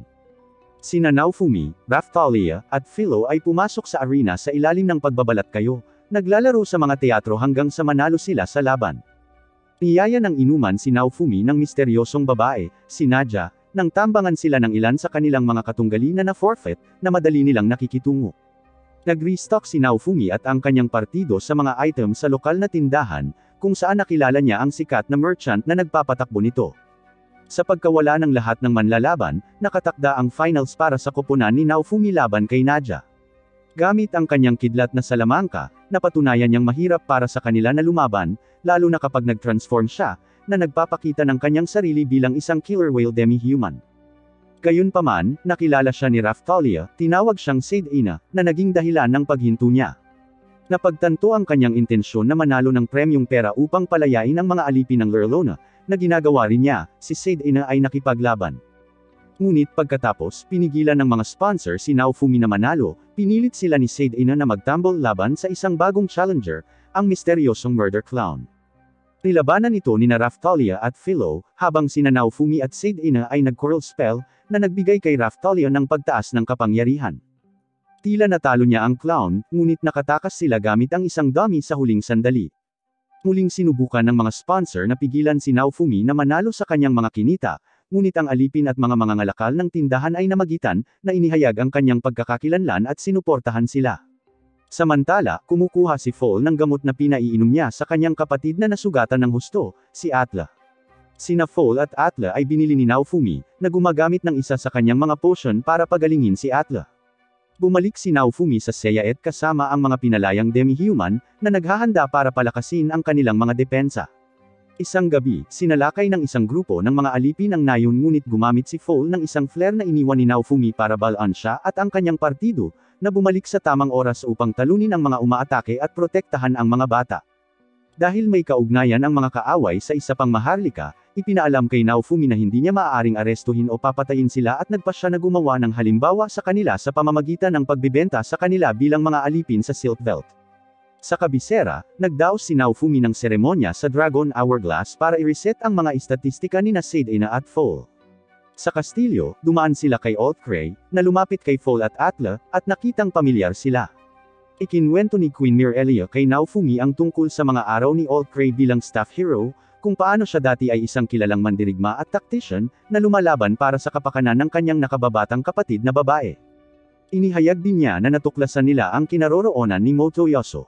Kasabay ng muling pagkabuhay ni Motoyoso, ibinunyag din ng Reyna na ang mga kasama ni Ren ay napatay lahat, at si Mine ay nawawala pa rin. Sa Seiyaet, nakilala ni Naofumi ang isang hindi pamilyar na batang babae na nagngangalang Sign, na kinilala ni Philo bilang murder clown. Hinihiling niyang sumali sa nayon ngunit pinalayas siya nito, hindi siya mapagkakatiwalaan. Nagtungo sina Naofumi, Raphtalia, at Philo sa kalapit na lungsod kung saan nakita nila ang isang downtrodden na Motoyoso na nagtatangkang makipagkitang muli sa kanyang lumang miyembro ng partido na si Elena. Sinubukan ni Naofumi na kausapin siya ngunit nakatakas siya, kaya tinanong niya si Elena tungkol sa nangyari. Ibinunyag niya na inatake muna nila ang Spirit Tortoise, ngunit nang mapagtantong hindi sapat ang lakas ni Motoyoso para talunin ito, iniwan nila siya. Sa malapit na tavern, nakasalubong ni Naofumi si Ren, na ang mga miyembro ng partido ay namatay nang sinubukan nilang labanan ang pagong. Gayunpaman, tumanggi siyang tanggapin ang responsibilidad. Sinubukan ni Naofumi na mga tuwiran sa kanya, ngunit nabaligtad ang lahat ng biglaang pagdating ni Mine, na madaling manipulahin si Ren para maniwala na si Naofumi ang dahilan ng lahat. Nagalit si Ren at nagsimulang salakayin si Naofumi, bago tumakas kasama si Mine.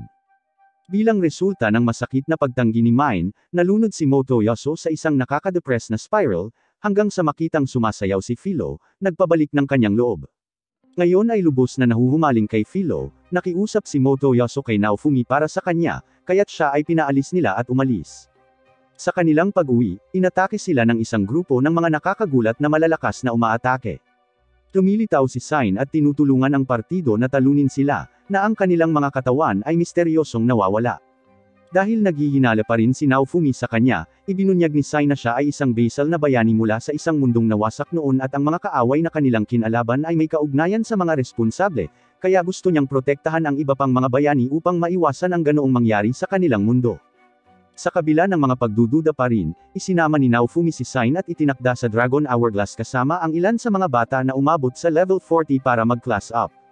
Pag-uwi, nalaman ni Naofumi mula kay Eclair na may lumitaw na grupo ng mga bandido sa malapit at nagpasyang tugisin sila kasama ng kanyang partido, kasama sina Kill, Fall, at Atla. Nagsisilbing pain para sa mga bandido, si Naofumi ay gumagala ng mag-isa kasama si Raf-chan hanggang sa matagpuan niya si Motoyasu na nakikipaglaban sa isang nakamaskara na bandido, na kinilala niya bilang Ren. Naalala ni Ren noong nabura ang kanyang partido ng pagong, na hindi sapat ang kanyang kaalaman mula sa video game na nilaro niya sa kanyang lumang mundo. Matapos tumakas kasama si Mine, ipinagkanulo niya ito at ninakaw ang kanyang kagamitan. Ang kaganapang ito, ang mga taong bayan na kinastigo siya dahil sa pagkawala nito sa panahon ng pag-atake ng pagong, at ang hindi makamundo na mga umaatake na sinusubukang pumatay sa kanya ay nagpabaliw kay Ren sa higit pang kabaliwan, na naging dahilan upang i-unlock niya ang kanyang serye ng curse. Sa kasalukuyan, pinamunuan ni Naofumi ang labanan mula kay Motoyasu, kung saan ipinakita ni Ren ang kanyang kasakiman at gluttony na mga kakayahan, na sinasabi ang kanyang pagnanais na maging pinakamalakas. Dumating ang iba pang miyembro ng partido at nagpasya si Eclair na labanan si Ren ng direkta, kasama ang kanyang napakahusay na kasanayan sa espada kasabay ng kanyang maling gawi sa kalaunan ay nagpapahintulot sa kanya na manalo sa laban. Bumabalik ang mga umaatake sa ibang mundo upang salakayin ang lahat, ngunit walang kahirap-hirap na pinatay sila ni Motoyasu at winasak ni Raphtalia ang kanilang mga kaluluwa upang pigilan silang muling mabuhay. Ibinalik ni Eclair sa katinoan si Ren, at sinabing tutulungan niya itong makahanap ng layunin para lumakas. Patuloy na inaalagaan ni Naofumi ang mga residente ng Lurlona Village bilang paghahanda sa pagbangon ng Phoenix sa loob ng 2 buwan, kasama si Ren na ngayon ay sumali, nagsasanay kasama si Eclair. Isang babaeng nagngangalang Rototil Anfreya ang ipinadala ng Reyna sa Nayon upang tulungan sila sa pagpaparami ng halimaw, pagkatapos niyang ipatapon mula sa kanyang bayan dahil sa kanyang mga eksperimento. Nakatanggap sila ng package mula sa Siltvelt na may kasamang dragon egg, at sa pagpupumilit ng isa sa mga demi-human, si Windia, pumayag si Naofumi na itaas ito. Pinipilit niyang dalhin ito sa lahat ng oras para makatulong sa paglaki nito. Samantala, patuloy na natutulog si Atlas sa kama ni Naofumi bawat gabi, na nakakairita kay Fall at Raphtalia. Sa kalaunan ay napisa ang itlog sa isang baby red dragon, na pinangalanan ni Windia na Gale Ion. Naging malapit ang dalawa, nakikipaglaro sa iba pang demi-humans, kahit na gustong makipaglaro ni Gale Ion kay Naofumi. Nalunok niya ang hiyas ng Emperor Dragon's Core, na naging sanhi ng bigla niyang paglaki at pag-evolve. Saglit niyang inatake ang iba, bago lumipad papunta sa mga bundok. Habang si Naofumi at ang kanyang partido ay malapit ng magtungo kay Gale Ion, nalaman nila na si Philo ay nagsimulang maranasan ng sumpa bilang resulta ng dati niyang koneksyon sa zombie dragon. Pansamantalang napagaling siya ni Atla, at iginiit ni Philo na sumama sa paglalakbay. Dumating sila malapit sa mga bundok, kung saan sinabi sa kanya ng mga taga-Nayon na iniligtas noon ni Naofumi mula sa salot ng dragon na si Gale Ion ay nanirahan sa Dragon's Den. Pumasok sila sa kuweba at hinarap ang nag-evolve na si Gale Ion, para lang biglang dumating si Philo. Sa kabila ng pagbabalik para magpahinga, pinilit siya ng sumpa na harapin ang dragon, at agad na nilamon ito. Nilabanan ng party ang dragon, sa kalaunan ay itinumba ito, ngunit bago pa sila makapagbigay ng panghuling atake, pinigilan sila ni Windia. Ibinunyag niya na ang dragon ay ang kanyang ama, at sa una ay kinasusuklaman niya ang mga bayani sa pagpatay sa kanya. Sa sandaling iyon, muling nag-evolve ang dragon, habang kinukuha ng Emperor Dragon mula sa mundo ni Kizuna ang pagnanais nitong sirain ang lahat at mag-higanti laban kay Kizuna.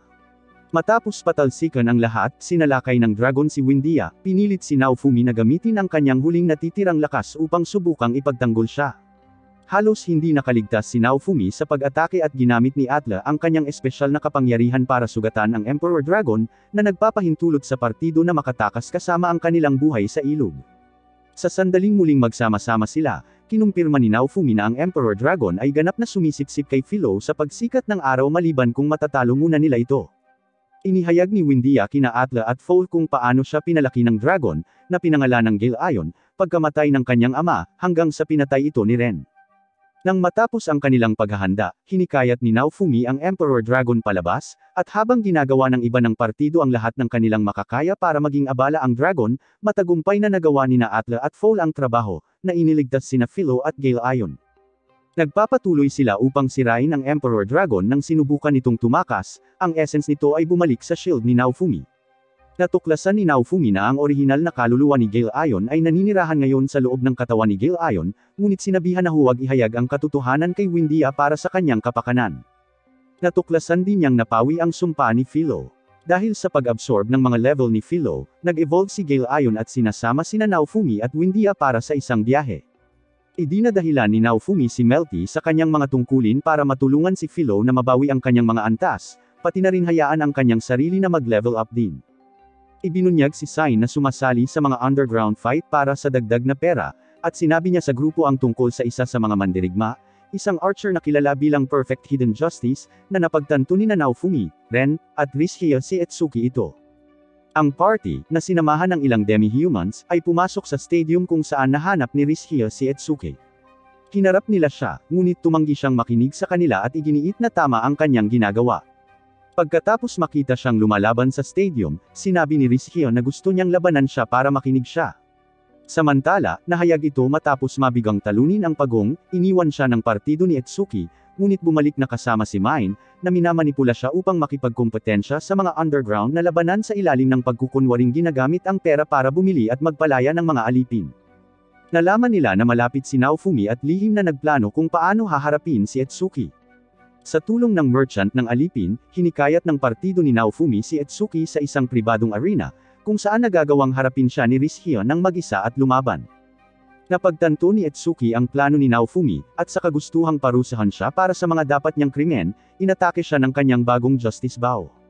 Idineklara ni Etsuki ang kanyang bersyon ng hustisya at ang kanyang layunin na alisin ang kasamaan, na inihayag ang bagong kapangyarihan ng kanyang pana at ang kakayahan nitong maghugas ng utak ng iba. Nanindigan si Rishia at nilabanan si Etsuki, na ipinakita ang kanyang makabuluhang paglaki, na naging dahilan upang hinayaan ni Etsuki ang kanyang sarili na lalong masira ng serye ng sumpa.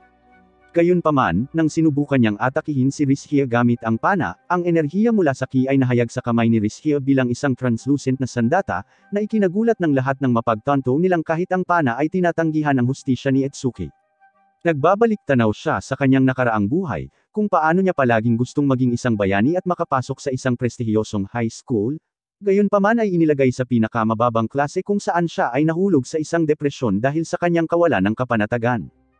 Sa pagtanggi na tanggapin ang kanyang pagkatalo at pag-alala sa mga salita ni Mine, sa paniniwalang siya lamang ang naniniwala sa kanya, tumatakbo siya pabalik sa kanya, at natuklasan na siya at ang kanyang lumang partido ay inabandona siya, kinuha ang pera at nag-iwan ng utang para sa kanya. Nahimatay si Etsuki sa pagod, ngunit nagising sa Lorelona, kung saan tinulungan siya ni Rishia na dahan-daang gumaling. Sinimulan ni Naofumi at Raphtalia ang pagsasanay kasama sina Sade-ina at Gale-ayon para gamitin ang kapangyarihan ng Dragon Veins para pataasin ang kanilang mga kakayahan. Pagkaraan ng ilang oras, binisita sila ni Erhard, na naghahatid ng ilang mga supply, kabilang sa mga ito ang isang bagong priestess garb na ini-order ni Naofumi para kay Raphtalia. Pagkatapos niyang isuot ito, gayunpaman, bigla siyang inatake ng ilang hindi kilalang mga salarin, na lumalaban sa mga pag-atake ng mga bayani. Ginagamit ni Naofumi at Raphtalia ang kapangyarihan ng Dragon Vein para lituhin sila, na nagpapahintulot sa lahat sa nayon na matalo sila. Ibinunyag ni Sade-ina na si Raphtalia ay isang inapo ng maharlikang pamilya ng Conlo, isang nabukod na bansa, kung saan pinoprotektahan siya ni Sade-ina at ang kanyang mga magulang mula nang sumilong sila sa Lorelona, pagtakas mula sa pagtatalo para sa trono. Ibinunyag din niya na ang pananamit ay itinuturing ng mga mamamatay tao bilang isang deklarasyon ng pakikipaglaban para sa trono at pinaninindigan na hindi sila magpapahinga hanggang sa siya ay mapatay. Ipinahayag ni Raphtalia na walang interes sa trono, nagpa siya si Naofumi na harapin ang imperyo ng Conlo, at handang lumaban kung kailangan niya. Habang ipinapalam ni Naofumi sa reyna ang kanyang mga plano, lumapit sina Atla at Fall sa isang kalapit na Outcry, na nanginginig sa pakikipag-usap sa kanila. Matapos na kumpleto ang kanyang gawain na tipunin ang apat na bayani, nagpa siya si Naofumi na lutasin ang hindi pagkakaunawaan kay Conlo sa lalong madaling panahon upang makapag-concentrate sila sa kanilang napipintong pakikipaglaban sa Phoenix, nagigising sa loob ng 2 buwan, at aalis kasama sina Windia at Gale-ayon na mauna sa Silk Belt upang mag-ayos ng sasakyan doon para sa kanyang party.